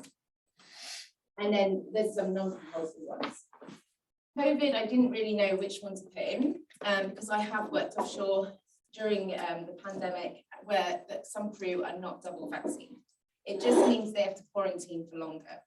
And maybe in the future, companies might make them pay for those days rather than pay for them. But It really depends, I guess, on the client you're working for. So now you've got everything sorted, you've got your certificates of training, so your whatever your kind of career is, you've got your offshore sea survival certificates, your medicals, you've got your vaccination cards. So that's all great. With your passport, you need a minimum of 6 months left on it. And because any cut, well, even if you're going on holiday, they tend to not let you in if you have that. And a lot of offshore workers will have a seaman's card or a discharge book. And this just logs every time they're offshore, captain signs it, and it can help with, I guess, tax as well. So when you go offshore, you want to take all these certificates with you. I have been, years ago, I would always take it electronically, apart from the passport and the seaman's book. And it was accepted, but I think 2019, I did that, and I wasn't allowed on the vessel, so I didn't have my original certificates. So now they're in a folder, and I'll take them every job. There's me being stuck in the city for 3 weeks, when in your head you were thinking blue ocean, really did not do well for my mind at all. And to work offshore, you do need to have professional attitude. You are representing either your company, yourself or a company. And also working offshore, you need excellent communication skills. So you're going to have a wide range of people from different nationalities working on that vessel. You all have to, in a way, work as a team, and English might not be the first language for many people. You need excellent time management skills. So it's not going to work well if you're always late for your shift. Your colleague is, after the 4th time, your colleague's going to go crazy. And you're going to live together as well as work together, so you can't hide away from that. Everyone pretty much does long days, so 12-hour shifts. However, you need a sensible shift pattern to ensure you get breaks, because no one can do any kind of job straight for 12 hours. Even if it's a toilet break, water break, or food. And you have to kind of maybe deal with harsh, rough weather conditions.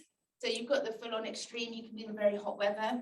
You could be working outdoors like I would, looking for marine mammals, and you got the sun blazing, and you're like, you have sun hats, you want to protect yourself. And to the other extreme, you can be in the North Sea in December, because even though you think who would work in the North Sea in December, or actually maybe loads of you think that we've been there, and you're sat there with waves coming over the bow, vessel wobbling. Really, my biggest fear my concerns always go to the cooks, because they never stop work. They have to work every single day, whether the team are doing the survey work or not. And then you're in isolation. So a lot of these jobs require weeks at a time, maybe 4 to 5 weeks offshore, some longer. And you can have poor communication with friends, family, and you're stuck with the people you're working with. You might be lucky to have a cabin, single cabin, or you might share a cabin. Either way, you need to get on with the people you work with. So I always say, I'm going to go on this job and I'm not going to socialize. I'm just going to do my job and go to my cabin and sleep. But we'd always have company ping pong, do this, when you're not working. And I feel you always have to, as a guest on the vessel and working with the team, I always feel I have to make an effort, be sociable, as well as, do my job to a professional way. But you live with these people, and it's really nice, and you build really lovely relationships. So looking for the people that work onshore, who are kind of managing the offshore projects, whether doing logistics or project management, they need to understand that offshore work isn't always easy. It's time away from your home, from your life, essentially. You're stuck on a vessel, you have no life. They need to make sure you have a sensible rotation. It's easy for a project manager to say to me, oh, you can stay on for another 2 weeks, can't you? I'd be like, I've done 5 weeks, no. And it's easy for someone behind a desk to say that, who's never worked offshore. And they need to have good communication as well. I was on a job before Christmas. It was supposed to be 11 days, and it ended up being 7 weeks. And because it was before Christmas, the the morale on the vessel was horrendous. It was high. I mean, it was low, very low.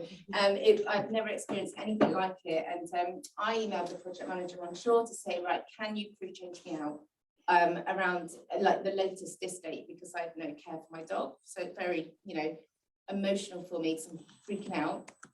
And she doesn't respond to me. And then I'm like, can we chat? And I'm almost in tears here.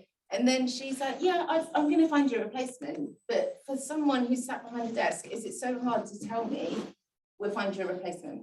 But there was a really lack of communication. So that having technical and emotional support is really important. And making sure you have a sensible shift pattern. I've done remote work and they say to me, you got to work 12 hours. What, no break? No break. I'm like, 12 hours, I won't do my job effectively because it's too long. I need half an hour break. And, on a vessel, you have someone cooking for you. If you're doing remote work, you don't. So, yeah, so it's really for the offshore team, the onshore team to really understand how, well, it's like what Stephen said, it's a dangerous environment, essentially. So, and, as you are away from your life and home. So elements, basic seamanship. So a lot of the deck crew, engineers, technical crew can all do like seaman knots. They kind of get knowledge on how to safely store equipment. Things, I have to work on back deck when I'm deploying passive acoustic monitor, hydrophone, right? Sorry, science equipment. And it's a new environment to me. But luckily I've got the crew to support me. And if I see anything, I say, oh, should that be there? Because I think that's a trip hazard. It's a really great, you can work together and point things out like that. And it's stuff you learn as you're on the job. Good to know about weather and sea states and tides, and just a good knowledge of survival as well. So you do your sea survival, but when you board the vessel, they give you a tour and a safety talk and things. And I've got to admit, when I started, they would deploy show you how to deploy the life raft. And I'd just be like, I don't have to do it. but now I'm getting older and wiser. I'm like, you never know, I might have to do that one day. It might be my life, but someone else's life. So now I'm just like zoning in and really listening. So it's really just kind of knowing all your exit points from your cabin, if there's a fire, where the life jackets are, sea survival suits and things. So getting all that knowledge while you're on the vessel, hopefully you won't have to do anything, but some people, it will be their job to work in that, in the fire safety team or something. So, thank you for listening. Does anyone have any questions? Matt's hand was easily fell. I think I'm going to go to Inga first, Martin second, and Matt third. Sorry, Matt, that's okay. Inga. That was really interesting, and I've got a few friends who work offshore and have never quite appreciated, I guess, how much goes into it. So that's fascinating / shocking to hear. I guess the question is probably more aimed at you, Steve. When I've seen numbers being banged around of saying things like we've got 11,000 jobs being generated by everything that will be happening in the Celtic Sea. Can you estimate what kind of percentage of jobs might be the kind of jobs that Stephanie is describing? I'd have to guess, and Matt might guess as well, actually. I'm guessing it would be about probably something like 15%. 15%, so quite that small. Sort of figure. Yeah. But we'll get a hold of this. Yeah. Because that's what we want to do in the manpower planning. Yeah. Sorry, the workforce planning, I should Yeah. say. So that's what we want to do. So we'll get a hold of this. I just thought that's terrific. Yeah. Really, really good. Yeah. One observation, because I've got the floor now, Justin, is that the sense of leadership that we're trying to promote in our company is an offshore sense of leadership, because it's all of one company and all of one team. And it's just what you've been talking about, because when you're out there, if something goes wrong, you're on your own. There are no firefighters to call on if the ship catches fire. You do it yourself. And I think that's a really positive approach to take. And it's the thing that I'd like to see sort of throughout the whole industry. It's all of one company, we're all of one team, even if we're onshore or offshore. But no, I thought it was a terrific presentation. Martin, I think you were next. Thank you. I'm Martin Peart from Falmouth Marine School. I'm ex-Royal Navy, so I understand an awful lot of what you're talking about there. You list a whole ream of qualifications and things that you've done to actually get to that point of going to sea. That's hugely expensive. Did you have to finance that yourself or did it come as part of the job? So I just want to say I did start at Falmouth Main School, so thank you for that. Yes, I did. The MMO course I funded, and then they told me about the sea survival courses because again, like I say, it's all unknown.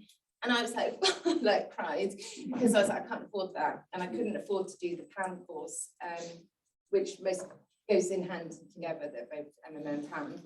So I was waitressing at the time, and then my mum's friend was like, look, I'll lend you the money. And the idea is once you've paid for everything and you go offshore, you get all that money back. But it is a big investment. I do know some people that it's because I also deliver MMO and PAM training as part of my job role. So I know some people that have managed to get funding. And one of those students was from the University of Exeter here. So Stephanie, you've identified a barrier to entering the industry there. Yeah. We as this one team that It's gonna go. I'm gonna. we need to address. Yeah, I'm gonna go really deep here. I went to sea 30 years ago. It hasn't bloody changed. It has not changed. And Steph, I'm so sorry that you've had to go through this. It is in an industry where we have a massive shortage of people willing to go to sea. The fact that we still have 20 schooling courses, all teaching you exactly the same thing. I've done basic sea survival, exactly the same thing. And then the last 5 years, then you have to go and pay for them all again.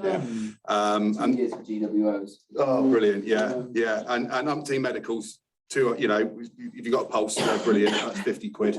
Off you go.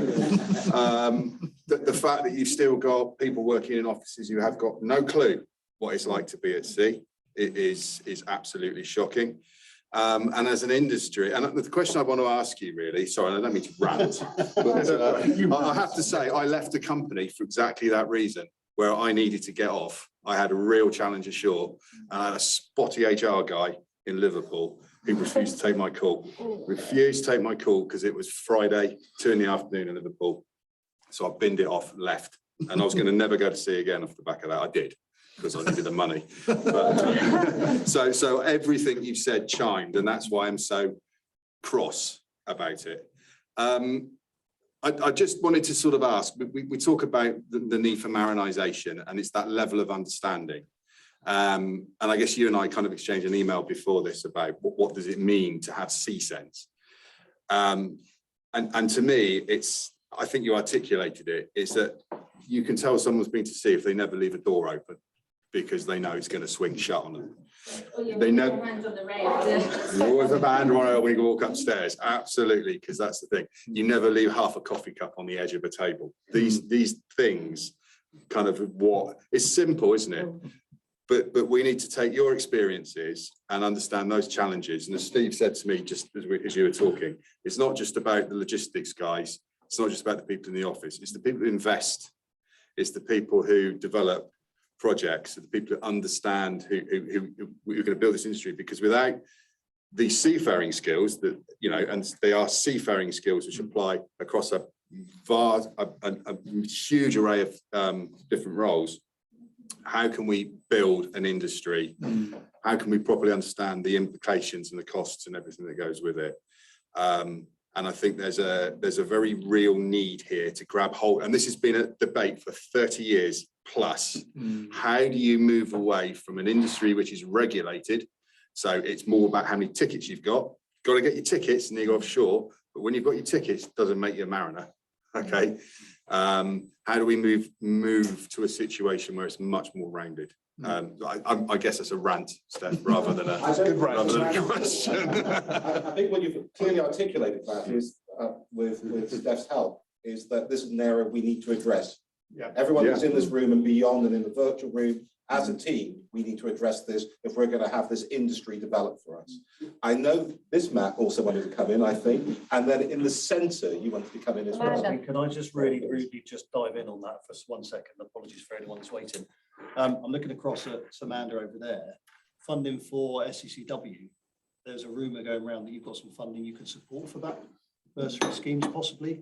From the government funding side of things, we've got adult education budgets. We can fund some courses. So there is ways of doing it. It's not properly funded. I totally agree with what Matt's saying. Industry There's too many needs the fund. courses. The industry isn't clear on what you need, but there are pots of money available. So we can work together, and again with Amanda as well from CMN. There are different ways of funding different courses. It's just being aware of those. I think though, Steve, the problem is the vast majority of commercial tickets are not They're not fundable funded. under the adult education budget, and pots that can fund commercial courses invariably are time bound and linked to the European Union, which we will not be in. We, Absolutely. I mean, we I will, have, we will solve this. We will solve this in this county. so I have We will solve this. delivered MMO and pound training courses Yeah. at the Marine Yeah, School. And at a really like low cost compared to our commercial costs, let's say, because they're students. And then we do a similar one at the University of Exeter. Yeah. Slightly higher because of their student loans. But I find it really hard to get those courses accepted from the company because it's not a huge profit, but it's helping, you know, so it's something I'm still battling on. And just to give them that one of those tickets at a low price. We're going to help you with that battle, Steph. Oh, thank We you. are, we're going to help you with that battle. I'm conscious, Matt, and then Amanda, another Amanda. It was just a general question. Do we know if the offshore companies now, because you used to have one set of tickets for oil and gas, but you had to have different ones for offshore renewables.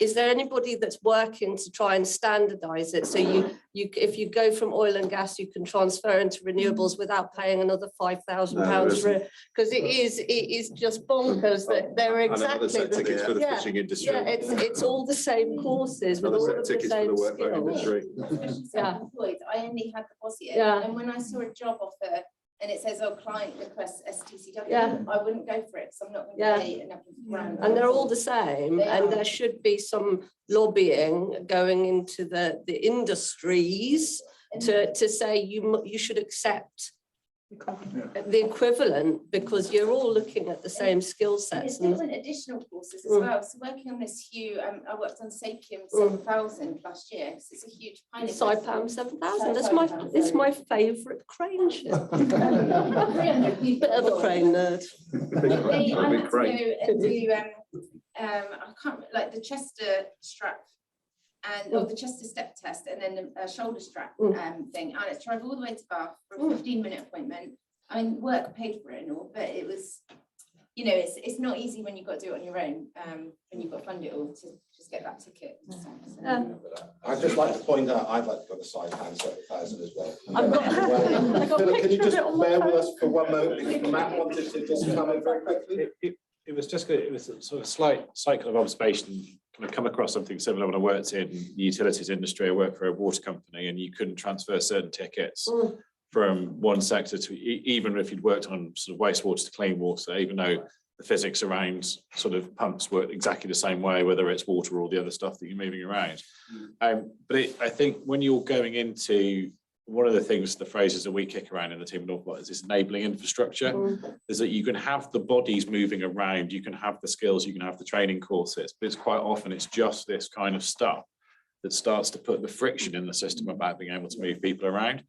And it's being cognizant of that and saying, you know, right, everyone needs to have this to do this. We have whatever percentage of the 10,000 jobs, say it's 2,000 jobs are going to be offshore. So the demand is going to be for this is going to be the tickets, it's going to be over this period of time. You can map that out, then it's starting to pull that together and say, so what needs to be treated to do it?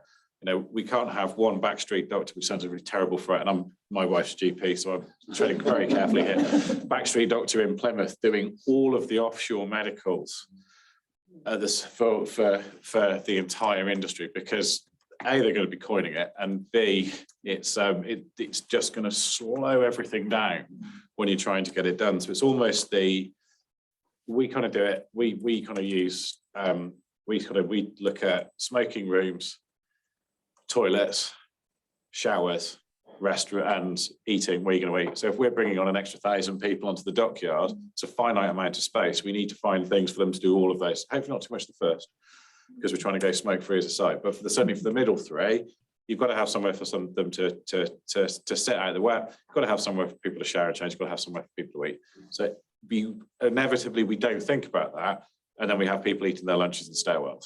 It's almost the same thing about all of the kind of the the standard stuff that gets lost is actually, if you're going to do this at scale or at pace, you're going to need to find a different solution to each of those individuals having to go out and source all of those tickets, all of those medicals, and all of those things themselves. It needs to be something that needs to be systemized. Otherwise, you'll get we need to put 100 people out to say we've actually only got 90 of them because 10 of them, there's an admin cock up with a ticket somewhere, or didn't quite get this in time. And suddenly you're 10% down on your productivity because it's all a little bit ad hoc and a bit comes together. So I really feel your pain in having to do through.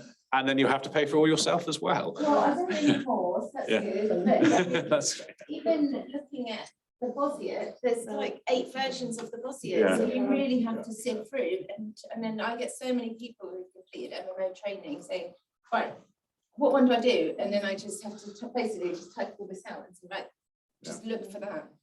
That's really helpful. So there's a real piece of work around standardisation, transferability, and support.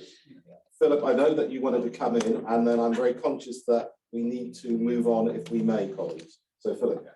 Yeah, pretty much reinforcing those points, standardisation, industry standardisation. And I think this comes, you've got bodies like G+, the safety body for the industry.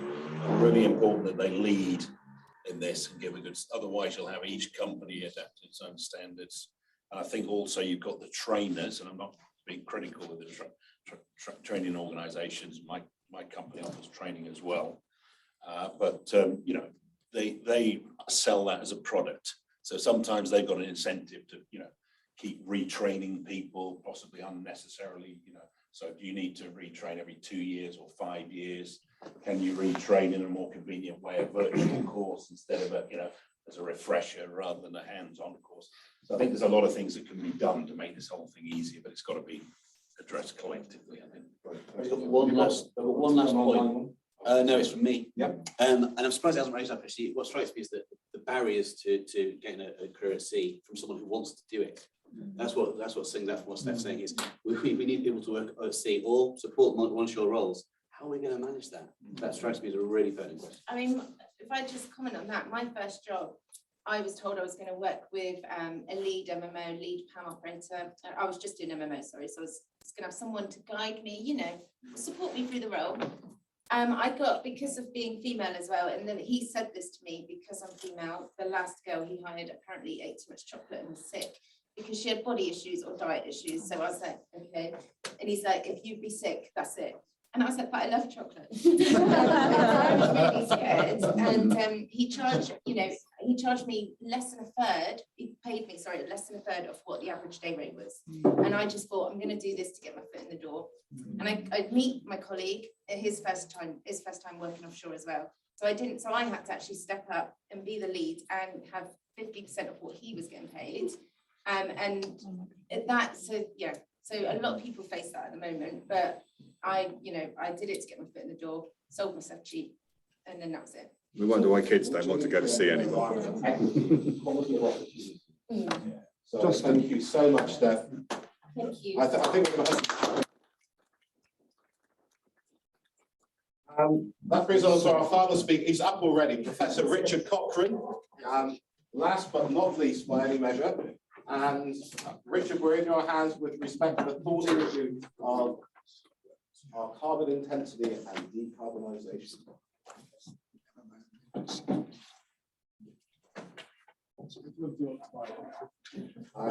Take the full 20 minutes. Take the full, you're just as important as the rest of the speakers. All right, thank you. I'm going to talk about carbon. I thought just kick that off, little reminder where we are with these things. So this is the sort of ice core data, originally drilled Lake Vostok.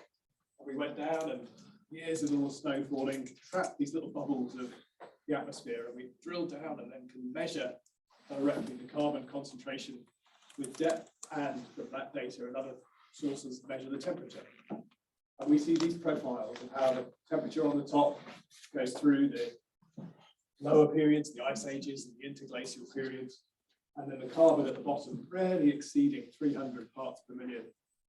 And if we overlay those two, you can really see that correlation, how closely the carbon drives the global temperature.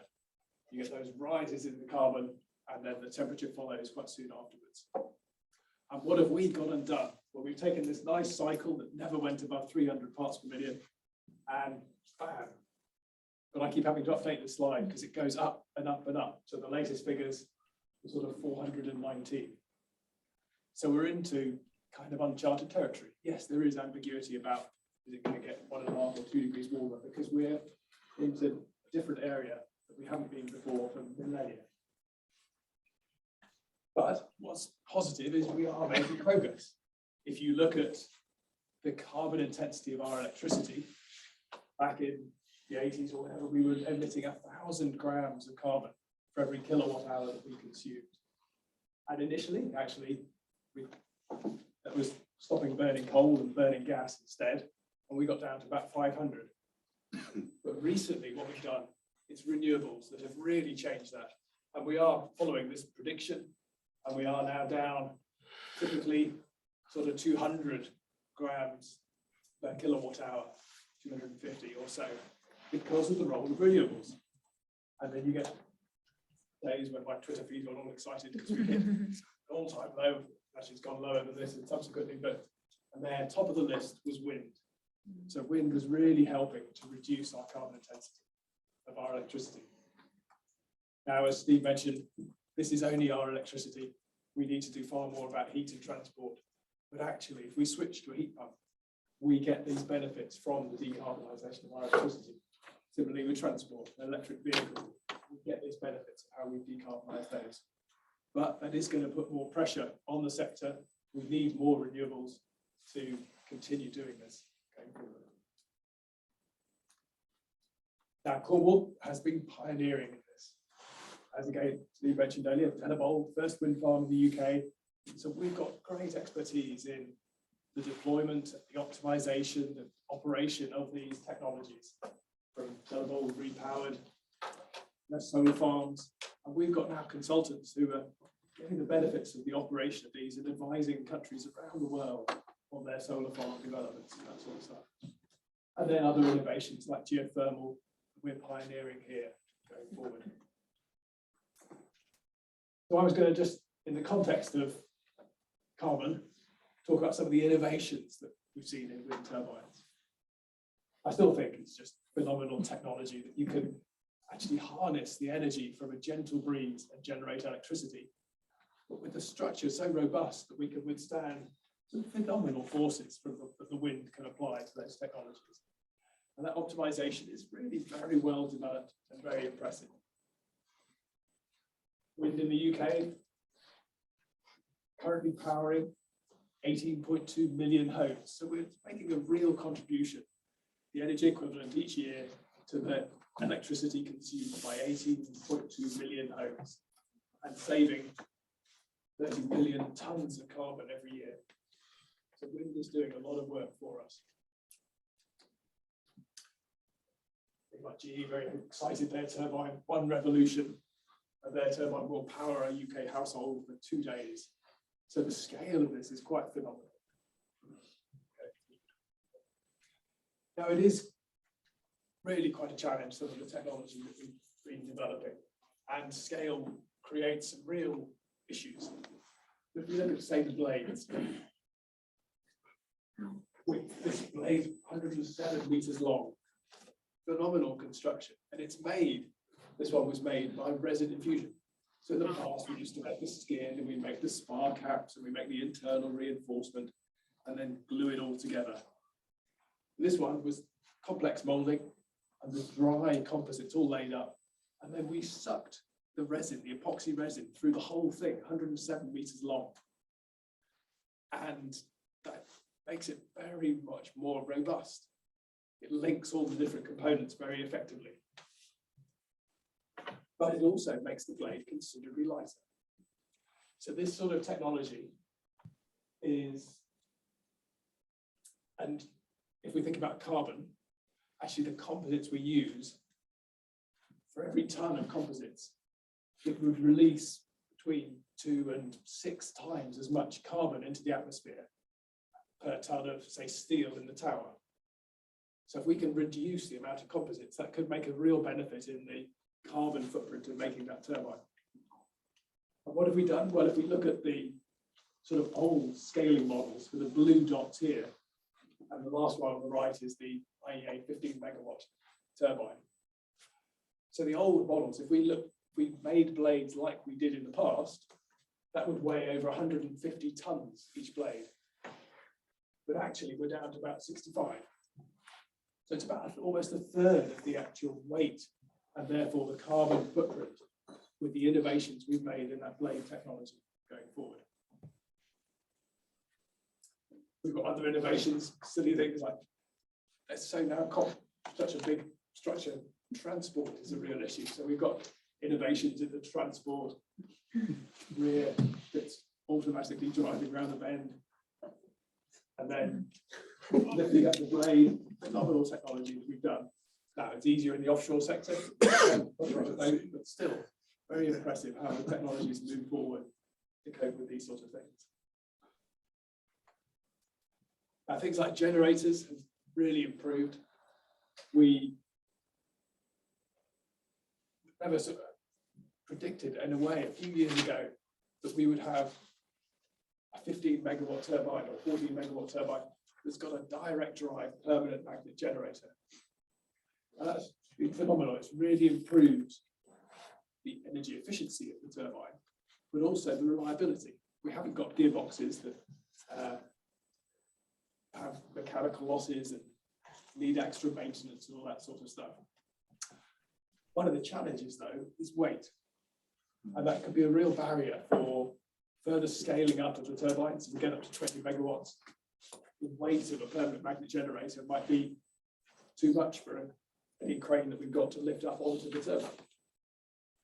So we've got innovations in things like superconducting generators. And that could be very relevant for the future of floating offshore wind. If you think, so just again, an illustration of some of the research on that, a 5 megawatt turbine, 750 tons, 6 megawatt, up to 800 tons. But if we had a high temperature superconducting, that could reduce that weight back down to sort of 480 tons. And why is that so relevant? Well, if you think about, say, a spar buoy, a floating offshore wind turbine, any weight you add to the top has got to be matched by the weight of the buoyancy and then the ballast below. So if we can save hundreds of tons at the top, we can save hundreds of tons in the buoyancy and hundreds of tons in the ballast. So we can make a real saving in the carbon footprint of the whole structure going forward and reduce the cost. Now, again, innovations in all sorts of areas like the control of the turbine. Individual blade pitch control can improve the performance, particularly in large wind farms where we've got lots of offsetting wake effects impacting one turbine and another. And there are other technology, things like floating LiDAR, the way the turbine can actually see into the future. So it's mounted on the nacelle, looking forward and saying, oh, in a couple of minutes, I'm going to get hit by a big gust. Now, first off, people were quite excited that might improve the performance of the turbine. But actually, the real benefit is often about the loading. And again, that can be really relevant to reduce how much we need to, how big that foundation needs to be, or the weight and the structure of a floating offshore wind turbine.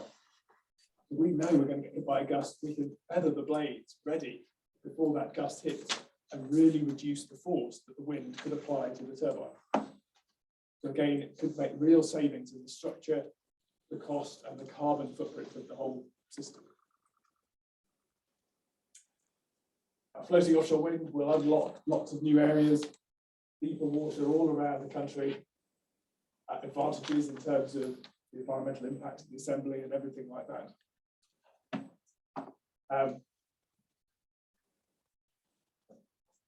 So in terms of the carbon side, it's very important to understand the whole footprint. So we need to understand what's involved in manufacturing the turbine, making that material, different options of the choice of material, but also then the energy involved in installation, operation, and then maintenance. And then we're offsetting that by the energy produced, how much that turbine is saving in its operation going forward. And basic statistics on wind are phenomenal. So if you look at compared with fossil fuels, carbon dioxide emissions from coal, 800 grams per kilowatt hour. Wind, if you look at the whole life cycle, so even factoring in the energy involved in manufacturing, operating, installing, maintaining those turbines, it's down to sort of 8 grams. So really very impressive achievement relative to other energy technologies. And if you look at that carbon footprint, so illustrated here, data from a 3 megawatt offshore turbine. It takes 6.8 months for that turbine to repay the energy involved in manufacturing it, or the carbon footprint in that. And most public aren't really aware of that. They assume it's going to be far longer than that. So really it's very impressive how quickly turbines these days repay that energy involved in its manufacture. Offshore wind, again, Blue Gem wind data. If we achieve a 54% load factor on these turbines, a 300 megawatt wind farm would power 280,000 homes and save 455,000 tons of carbon each year. So again, very impressive performance and contribution that those technology could make. But if we just look at some of the figures for floating wind, this is just taking the data from the IEA 15 megawatt turbine. If we look at the carbon involved in manufacturing those 3 blades, each one 65 tons, the tower, 1,263 tons worth of steel in the tower, 1,000 tons for the nacelle. And if it's fixed offshore, they illustrate that you'd need about another 1,000 tons for the monopile. But their semi-sub is 17,000 tons. Thank you. So if we look at the carbon intensity of those different materials, steel, 2.8 tons worth of CO2 in that. Composites, 8.1 tons of CO2 emitted for each ton used in its manufacture. So if we look at that fixed turbine, 8,000 tons of CO2 involved in its, the manufacturing of the materials. This hasn't looked at installation, so maybe you can use more with that jack-up barge, hammering those piles in or whatever, but just in making the materials. But if we compare that at the moment with the IEA floating wind, we're looking at sort of 42,000 tons for that semi-sub. So the payback for the fixed offshore would be just over half a year. The payback for that floating turbine is 2.6 years. So we do need to be innovating. We need to be thinking, well, that generator a bit lighter, how much will that save in my buoyancy and ballast to then reduce the overall carbon footprint on that side? Get this back.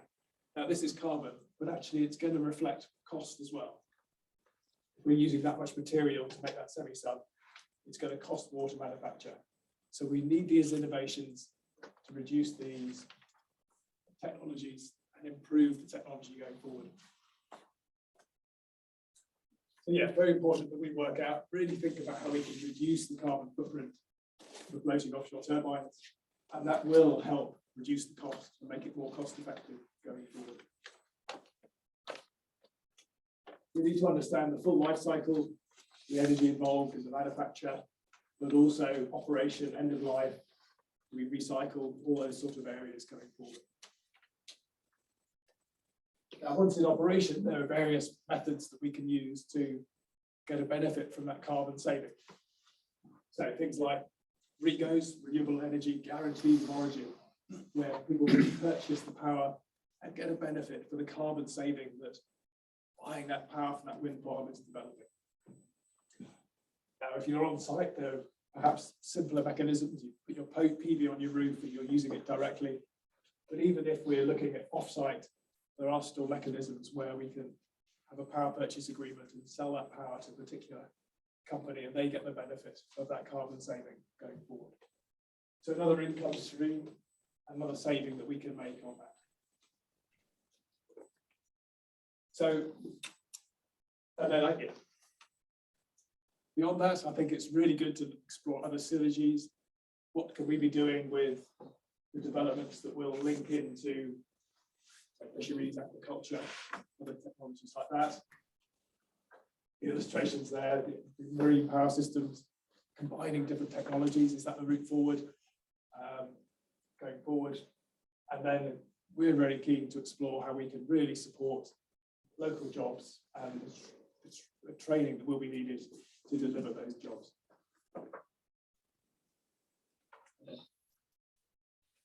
This will stop to happy to take questions now or join the wider discussion. Great. Well, I think we'll put you on the spot, if we may, Richard, and have you answer a few questions now and then merge into the general discussion. Very good. Yeah, sure. Okay. Anything online so far, Phil? Not specific to Richard, but more things to raise. Okay. Well, we'll get back to those in the room for Richard. There's one actually. Oh, well, I'm afraid, Amanda, you were first. So please. I'd just be ask your question interested of in the timeline for reducing the CO2 emissions for floating to when it's sort of on par with fixed, because the disparity seems quite big. Yeah. Is it been modelled when you expect to be able to? I haven't seen the timeline models. I mean, that was the IEA example. There are already an amazing number of innovations that people are exploring that will help reduce that. Because for a low carbon technology, it does seem quite worrying that it's so high. That was one of the things that I came in today to try and find out about what was the difference in carbon. And it is more significant than I thought it was. Yeah, I knew that there was going to be a lot of steel and all of the energy use surrounding the amount of steel that's required. It was something that I was struggling with, and now I'm a bit. Yeah, I think there are real opportunities. There are already people researching innovations which will improve that. So I don't think it will be as bad when deployed as that first IEA model suggested. Amanda, I think Kerry wants to come in and support you on that one. Well, maybe not. I guess that I guess I'd say, so yeah, that does look like a big number, but we're not comparing like for like fixed offshore wind's been around for a really long time. It's been a lot longer time frame to get that carbon down. And I think I don't think any of us have actually mentioned is why are we looking at floating wind in the Celtic Sea? But it's just not suitable for fixed offshore wind. So if we really want to spread the energy benefits as much as any other thing around jobs and all the rest of it, we need to be looking at different measures for this side of the coast. We need, the wind doesn't always blow in the southern North Sea. It's not always appropriate on our system to be relying on wind over there. We need to split the benefits. So I think not disputing what's being said, and it is important that we're driving it down, but we can't solve all of these problems in one go. We need to start deploying and start getting out and get the benefits from the whole part. Yeah, perhaps I should have been more positive. I think that that scared me. quite alarming, but there is real development, there's real opportunity to do with phenomenal benefits in fixed offshore, and I see those coming through to floating as well. I think we've got two at the back, but you're not first, Steve. It's to your right, let's first. Feedback on this question, which is that the other way to think about this is on energy returned on energy invested, which is a marker. So in other words, how much energy do I use to actually get energy? And for offshore, for wind, it's about 18 to 1. For solar, it's about 2 to 1. So the carbon footprint of solar is actually very high. So have a think about it in that way, and you can suddenly see it's not very well understood in the industry. I'm in fixed offshore wind. So that's, my prediction is that we're going to get below fixed, and the reason we will get below fixed, we can mass produce these things and we can do all the work onshore or alongside. So that's my guess, but we don't know exactly for sure. And your question? It's Vicky from Falmouth Harbour. I just wondered what the lifetime of the expected lifetime of these structures are. So that would sort of have a bearing on, and the payback of carbon and things like that. So well, they are designed for 25-year life operation that side. There's some maintenance during that period, but it's really quite impressive. And there'd be less decommissioning at the end, so the carbon cost might be reduced there, I suppose. Yeah, I mean, I think people sort of worry about a separate set of slides about recycling blades, and there's some sort of quite shocking pictures of the first generation of wind turbines all being put in landfill sites because we didn't make them out of recyclable materials. But there's some real innovations coming through on that, and epoxies that are separatable, that we can make these blades and then repurpose the fibers that reinforce them in the future. So I think going forward, the industry is really embracing that. But actually, if you look at those figures, the bulk of the turbine is sort of steel and that sort of thing. This is actually quite recyclable. The blades look quite dramatic, but actually are a relatively small portion of the overall structure. Thank you. Hopefully you'll find it heartening to hear that part of the Cornwall Floating Offshore Wind Accelerator work stream is looking at new carbon manufacturing processes for offshore wind. So that is a key strand of our work. I know there's an online question for Richard. Yes, No, the yes. online people have sparked up to life. I think there's a couple of really big general questions or points from online which might be worth raising. But Anything else for Richard specifically in the room before I let him sit, if that makes any sense?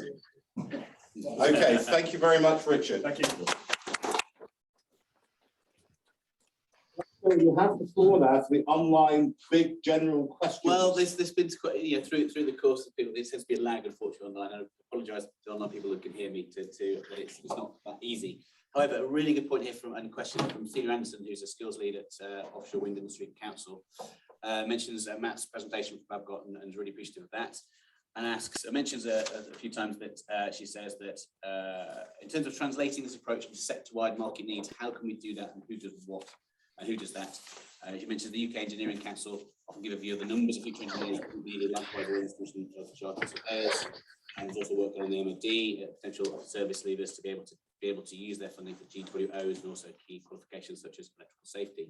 So it makes some good points there, and finish it also with how do we predict market demand for skill sets in flow for offshore wind, and how do we create the collective industry representation that can take the overview. So I thought that was a really big one if we want to set off in. Well, that starts the plenary, doesn't it? I thought so. Okay, so we're entering the plenary session. How are we going to support this workforce demand? How are we going to know the scale? How are we going to know the gaps? What do we need to commission so that we know where we are? Is that summarised? Perfect. Excellent.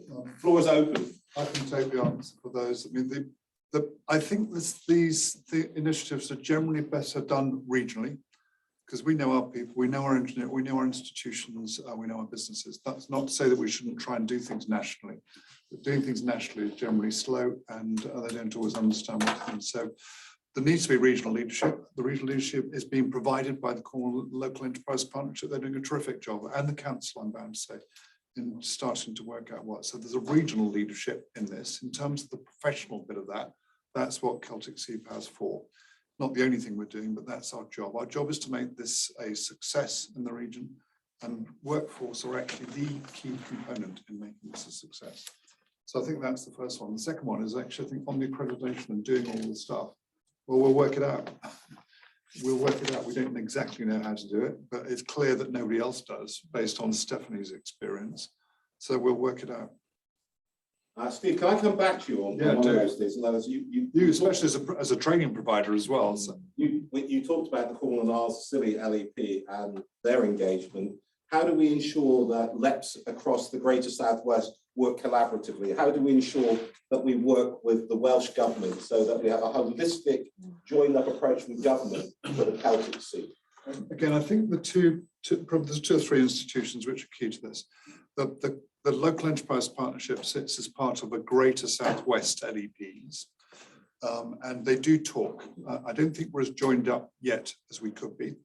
But having said that, I don't think it's right to try and get this right at the Southwest level if we haven't got it right locally. So my inclination, we would start locally, but we're also working hand in glove with the Welsh, in particular Pembroke.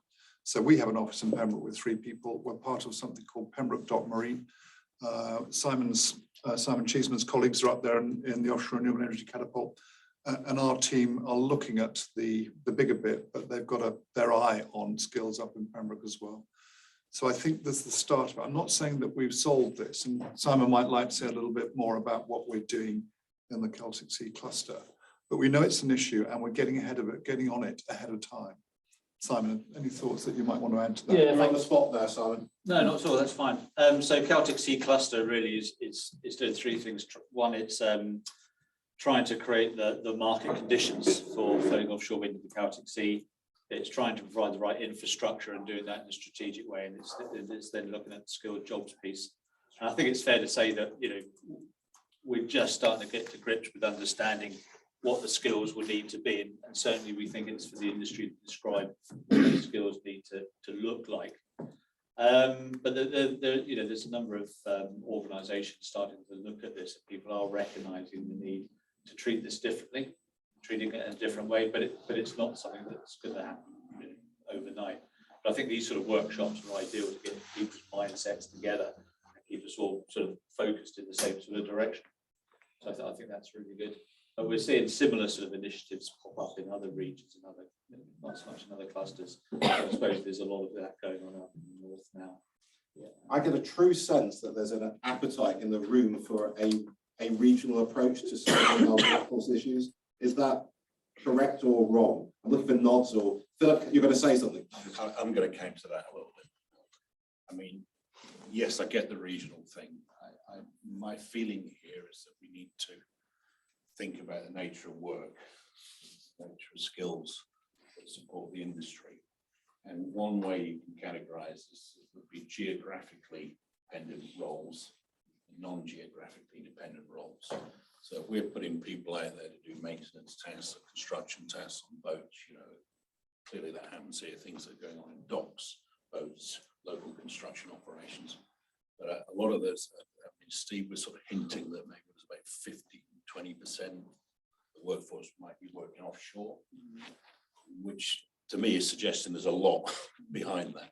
So 80% are people providing the knowledge, the information, the skills, the organizational roles to do that.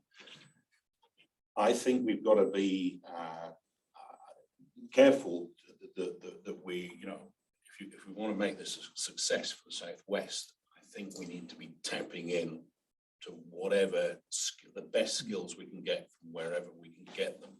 You know, and I get the sort of local thing, but there are, I mean, I'll just give the example, you know, if you look at the fixed wind industry in the UK, which I was sort of involved in peripherally and more involved in various phases over the last 20 years, but that was built by European companies largely.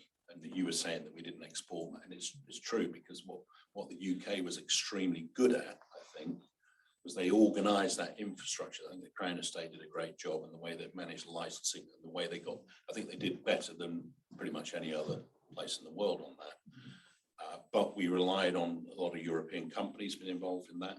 Now, I'm not saying that that's the model that we should be, we shouldn't try and do things at home, but we should be also looking to access skills, whether they're in Scotland or different parts of the UK or Europe, around the world. And the other thing is this is going to be a global industry. So I'd like to think of people here that are going to be doing things supporting operations and supporting technology in Asia, in the Americas, or whatever. So I think we, you know, I get the regional thing, and I get that it's really important that we develop a regional workforce, but we're in an interconnected world, you know. I'm getting Kerry's very impatient come in there. Kerry's always impatient. Well, I think I completely get the regional thing, and of course I do. I've worked in the southwest of England for my entire career, and I think it's really important. But what I wouldn't want us to do is to end up going too much into Cornwall, Devon, Wales, and not working together. We are not competing with each other. We're competing with global market, and it has to be joined across all of that. And if we have to work with other areas of the UK, we work with other areas of the UK. We're more likely to lose to France and others than we are to the rest of the UK, as far as I'm concerned. Can I just come in and just make a little sharing point, and that is that there is going to be a capacity issue for the rest of the UK. There's going to be a capacity issue in terms of workforce, in terms of manufacturing base, in terms of ports, in terms of operations and maintenance capability for all of Northern Europe. Because it's not just the Celtic Sea that's being built out for floating offshore wind. It's the rest of the UK, it's the rest of Northern Europe, it's the rest of Southern Europe, It's a substantive challenge. So there will be an element that we have to create our own workforce because there won't be a sufficiency of capability for us to import. Amanda, you wanted to come Yeah, in. I was just going to say, I'd like to echo what this gentleman says, because the company I'm a director of, we're currently building Chiangrai in Taiwan. We are currently doing Revolution and South Fork off the east coast of America. And I think that by limiting ourselves to the southwest, we're not seeing the global picture. Exactly, there's a lot more work out there, and we need to be training people to go out into the wider world and work in renewables. I was conscious, Matt, you wanted to come in as well. Thank you, Amanda. I think it's important to come back in my slightly simple head in terms of separating out between the demand is regional, but the supply is global. And I think if you take the 9B model, which I designed just to emphasize that one again, that's my crowning professional achievement because I've never built anything else, is that risk balance piece. Is it makes sense to grow a chunk of your workforce here. It makes sense to take some of the work that is portable, for want of a better word, the knowledge work element is the easiest thing to do at this juncture in time, to send that to where that expertise sits, whether it's Liverpool or it's Aberdeen or something like this. Then there is at which point do we want to have this within the region so we can compete for some of those things, and at which point do we move from it sitting out there to coming here? So the answer to all of those things is it depends. And I think it's recognizing there isn't going to be a one size fits all for all of those, and there's no absolutes. It's actually some of the ones that actually what we want to create a skilled blue collar workforce that's local because it's hands-on, because it is you have to be there to do it. Whereas we're actually, for some of the design engineer work, for some example, do we want to go best in class and look at our wider supply chain? And then actually, do we want to get to the point where we are exporting work is coming, virtual work is coming to us from overseas? And it's all that, for me, is where you constantly check and adjust and revise that plan. Without that, it's absolutely, I mean, I've worked on initiatives in the West Midlands where it's like, unless you were born within sight of the centre of Birmingham, you weren't allowed to come in and be an engineer on the project. And this bit, well, you missed the point, because you're going to need to bring in expertise to when you're setting things up or when you're decoupling stuff out and how it flexes. But if your core commitment is actually it's growing skilled work here, you can do that in the variety. You just change the blend in terms of where you are in the business cycle and where you were in terms of standing things up. So I think it's not to get too hung up on the, sort of Southwest or death kind of approach to some of these things, and recognizing we are in a global market, talent is scarce. Sometimes you just have to get it wherever it is. And we've kind of been facing into this, we've got a massive commitment to Plymouth as a local, as a community and to that element of the Southwest. The fact of the matter is, sophisticated nuclear design work sometimes needs to go to Leicester, bizarrely enough. So I'm going to go from one Matt straight to another Matt, and I just have a horrible feeling you might mention the phrase 60% UK content, but I could be wrong. No, you're wrong. I wasn't going to mention that one, but I'm not going to have to try and weave it in. Just say Matt is an incredibly strong name. I agree with everything. I think what we probably just need to we need to be wary of is not putting the cart before the horse. And I completely agree with everybody said. If our starting point is what can we do to increase the jobs here, we will fail. I think what we need to remember and recognise is what we're looking at here is an industry which is it's actually a range of industries supporting a market. The market is energy, electricity.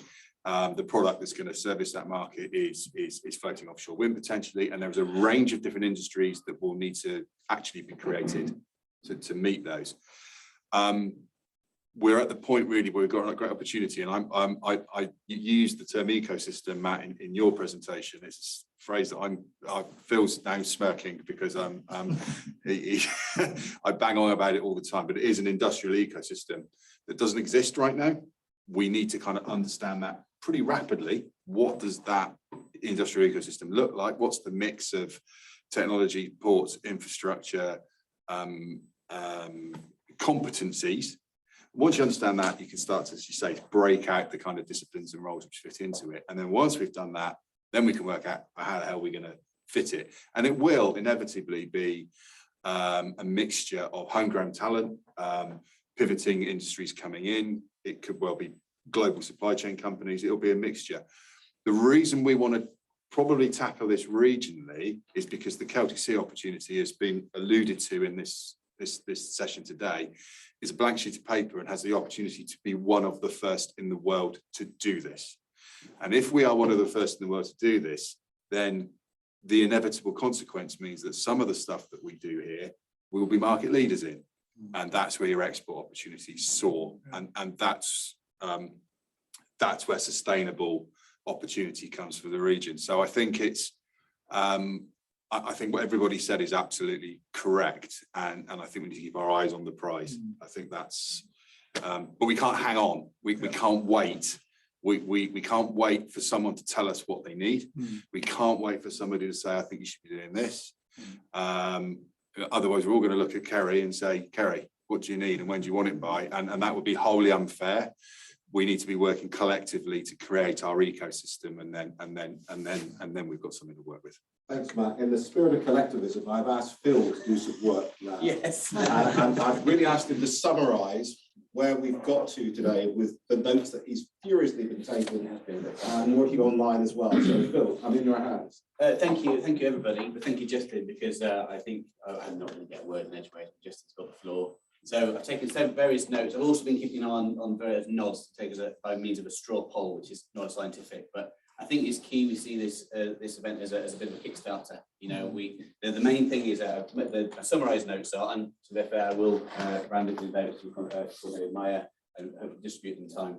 But the headlines for me are the flow is coming to the region. And if you're not aware of that, you know, push it out there because others need to know as well. It's going to need to do. For that, we need to develop a workforce with a range of skills. And that has to be at scale. And I think I worry a little bit that it's going to be big. We still have to get this sense of this is really big. This is a phrase, I think it was Phillips, that will change the economic base of the region. You know, this is big stuff. So very strange. I'd put regional through my notes here, then there's a curveball thrown. So I've picked up on the phrase, demand is regional, but supply is global. I think it's a really, really nice sort of buzzword to put in. The opportunity to grasp, which Matt just outlined as well. But we need to coordinate how to make that happen, you know. So I think that's a really key takeaway. Hopefully, there's lots of nods to that. How that format takes, I'll come to in a minute with the next steps. We need to learn the lessons of how to achieve this, and a big thank you for Matt Higgs for bringing the experience from Babcock. Really fantastic. I think those slides will be poured over by several in the room here. Thank you for that, Matt.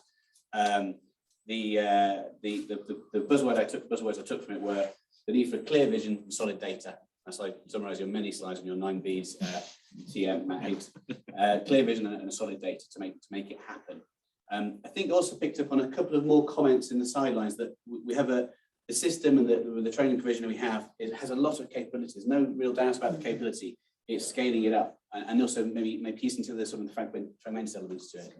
You know, it'd be easy to set up a course on a heat pump engineer. You know, that's great, but actually we need to bring that ambition into the fold. We talked a lot about marinisation, and I'm thrilled, but thank you, Steph, for this. I do worry a little bit about marinisation piece, that we have a little bit of a split between landlubbers and salty sea dogs. I think that's the challenge, is to bridge that. You know, a lot of people are very passionate, but actually a lot of people are going, what's this coffee cup thing? This, for me, is the difference between working at sea and those who haven't. So, yeah. So it's that bridging that gap. And the barriers as well. I was very taken with the barriers to overcome. That we, you know, aside from anything else in the industry, it's like, wow, we've got people who want to work at sea. How do we enable that? How do we help that happen? And the sea sense for both offshore and onshore, how do we catch that in training courses? I also noted decarbonisation. I really appreciate Richard's thought there. I was also taken with the 75%, correct me on this, Justin, 75% of companies recognise the need for decarbonisation in workforce content. Absolutely, completely correct. And 25% saying that suggest that's not yet. My only thought on that is that the 25% need to wake up a little bit. Maybe I'm being a bit harsh. So I think that's a cleaning. I'm yet to. I think we need to pick up a bit further how that falls into that sort of very nebulous green jobs element. You know, I hear a lot of talk about green jobs, but I'm actually yet to understand the definition. I put it out there. I suggest that the green job is a job in a decarbonising industry. You know, for me, but you know, I think that's a challenge to overcome. Finally, and do correct me and amend my notes here, the next steps, again, thoughts to take away or to chat out of a lunch. I think there needs to be industry leadership here, an element of industry articulating the need, the real demand in the mid to long term, but also being very acutely aware of how we develop that pipeline. So how to get that? Well, Justin's got the ball rolling with a survey, and it's great. 28 responsibilities, really good stuff. We also we need to put some numbers to that, solid data that Matt alluded to. So that seems a piece of work that needs to be not just completed, and I'm very aware that there are some good, really good projects already ongoing on this, but it's piecing them together, it's drawing them together, and having that stamp of leadership from industry. So I do wonder if there's a possible working group in there somewhere, but that's something we'll take offline and think about, I think. New courses, there's a challenge being set here to the training providers. I know there are many in the room, and it's been great. You know, there's going to be a suite of new courses here and scaling up, but you know, I think there's an element of that has to follow the industry demand that's set out. So you think it caps on for now. There's an element of like, you know, sort of stand by. This is going to be. We need to get industry to articulate this a little bit. And finally, the academy idea, which I think is probably worth beating up a lunch bit and taking offline further. But there seems to be, and I'm looking for not yeas and nays here, broad agreement on it as a fundamental idea, and that came through in the survey. But questions on funding and also the need to do it right. I think the comment about, you know, it's a big building with nice carpets is, you can call it academy, but actually, what's the vision here? What we're trying to achieve and how? There may be other elements. That's what I was typing the last few hours. That's a great summary. Thank you. I really appreciate that, Phil. What I would say is that Phil and I will work to generate those notes into a report that we will share with all of you, both virtually and in the room. And I think that's really important. Also, yes, the workshop questionnaire study is just the starting point. We recognise, and I think industry recognises, that we need a comprehensive needs analysis around what the workforce requirements will be for the industry. And that's a significantly large piece of work, well beyond the survey, that we have to articulate how we will support. Bill, can I just make one comment there? As a representative of Cornwall College and every providers across the southwest of the country, I'm really confident that what we've gone through today, we're already doing. We're looking to what his industry needs. We're looking to what's coming up. We do this on a weekly, yearly, monthly basis, is what is next. And I think, I'm fairly confident, fingers crossed people in the room would agree, what we're already doing is looking at what is coming. And this has really confirmed it for me, that we're on this already. So we're working now with 16-year-olds that are going to be coming out in 2-3 years that will have employability skills. They will have some basic cooking skills, engineering skills, whatever else we need. It's the next steps. That's the bit that we need to work with Justin on, and you. But it's, I'm really positive that we're doing this already. That's great. So, my colleague, you know, my naivety is showing by this point, but you know, the comments that the comment about the capabilities here, but it maybe needs to scale up. Is that whole true? Is that in the right ballpark? I think if you look at the range of the courses, just at Cornwall College, what we're doing, I mean, marinisation, obviously the Marine School, we're doing marinisation, engineering in Campbell, and they're visiting companies already and looking at what's happening in offshore wind. It's happening. It does need scaling up. Absolutely right. But it's all the skills that you're talking about, everything that Kerry's mentioned, everything that Steph mentioned about the supply chain. We're already doing that. We're doing that for industry as it stands. The idea of an academy to try and bring it all together, absolutely, totally agree. If you look at what they've done in Scotland, there's lots of different colleges already got together to do this. And that's what we're learning from as a college now. So I'm confident, I'm really confident from all the positivity that everyone said today, that we can do this. And we already are. In what ways? Do we need to look at it as, from a competency point of view then? So we've got the training that needs to be scaled up, but they also need the experience and the experience of applying those skills to become competent. So are we looking at sort of like, you know, what happens after they finish college? So how does chicken and egg, isn't it? This is the problem. Square. Yeah, which I forgot what it stands for now. So to be qualified and experienced personnel. If we look at a study program for a 16-year-old, we're looking at a different to when I was at college. It's not just a college course. You're looking at work experience. You're looking at understanding what the industry is that you're looking into. We're in a bit of a chicken and egg situation. You need people that know the industry. The industry is not quite there to support it as yet. So any employer that's got space that could take someone to do work experience and do an industry placement over 2 years. Potentially we've got T-levels coming in, which I'm sure you're all aware of. Within that T-level, which is a very specialist thing, the way it's coming out, there is an industry placement within it. And that's all about making sure there's jobs at the end of this. It's designed for employers to say, that's what we want, this is what we need. So as an interim, what would be useful to you is to sort of look at those experience opportunities that exist today, Absolutely. which have the potential to map into what will come into the future, because I think Vicky's quite right, it's competence. Absolutely. And so it's understanding those core fundamental skills, applying them in a relevant setting. Absolutely. And the experience of everybody in this room will show that that's essentially what we all did, Yeah. and we've ended up in a new industry. Yeah. But we had those things there, and it's pick up on Matt's point about the welder. Sorry, the other Matt. Yeah. A welder is a welder in many different industries. They weld, but it's the industry they're working in, and we can train welders. But we need your support from industry to be able to take it to the next steps to actually that's the career in that area they're going to work on. I guess I would just say though, great if we're doing that in Cornwall, but we're all wearing lanyards that say Celtic Sea. I fully appreciate that we're in Cornwall, but this has to be joined up. So let's work with the Devon providers. Let's go into Wales, and it can't just, we cannot only focus on the bit up until that part of the Absolutely. So A30. we're already contacting Pembrokeshire College now. We're discussing this sort of thing. We're going to Scotland soon to discuss what they're doing to try and collaborate. More general point, we need to not be Cornish, we need to be Celtic. I think if I can just, to be clear, what we're not doing in Cornwall is saying we're just going to build a workforce here. What we're doing is providing resources to actually understand the overall demand through the Cornwall Floating Offshore Wind Accelerator. Because although you say that you know what to do, I don't know what the manpower looks like. So I don't know how any of us, and the fact that Philip asked me a question, you said how many people work offshore, I don't know the answer. So that if I don't know the answer, I suspect nobody knows the answer. So we've got to get that strategic picture. Kerry won't know the answer. None of us will know the answer. So actually we've got to get that strategic picture, then we can start to work with you. But I'm really encouraged because I think we've probably got most of the skills available. We're clearly, on the basis of Stephanie's experience, we've got to get them better aligned. And we've got to get the MCA and the MMO, and we've got to solve this problem. And when I talk about, I want to say that I'm building a Cornish or a Great Southwest leadership workforce. What we're talking about is somebody's got to provide leadership to make this work.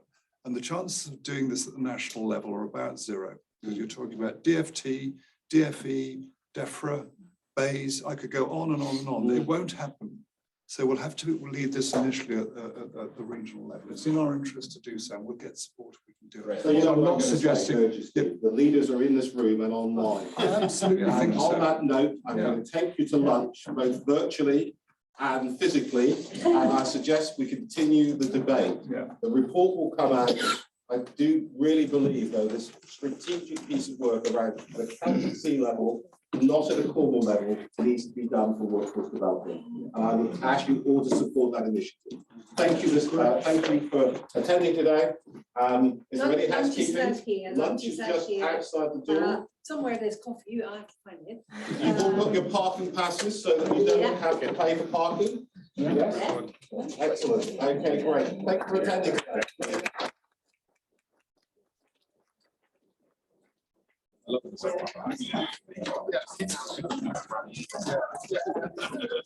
I'm like you, you're in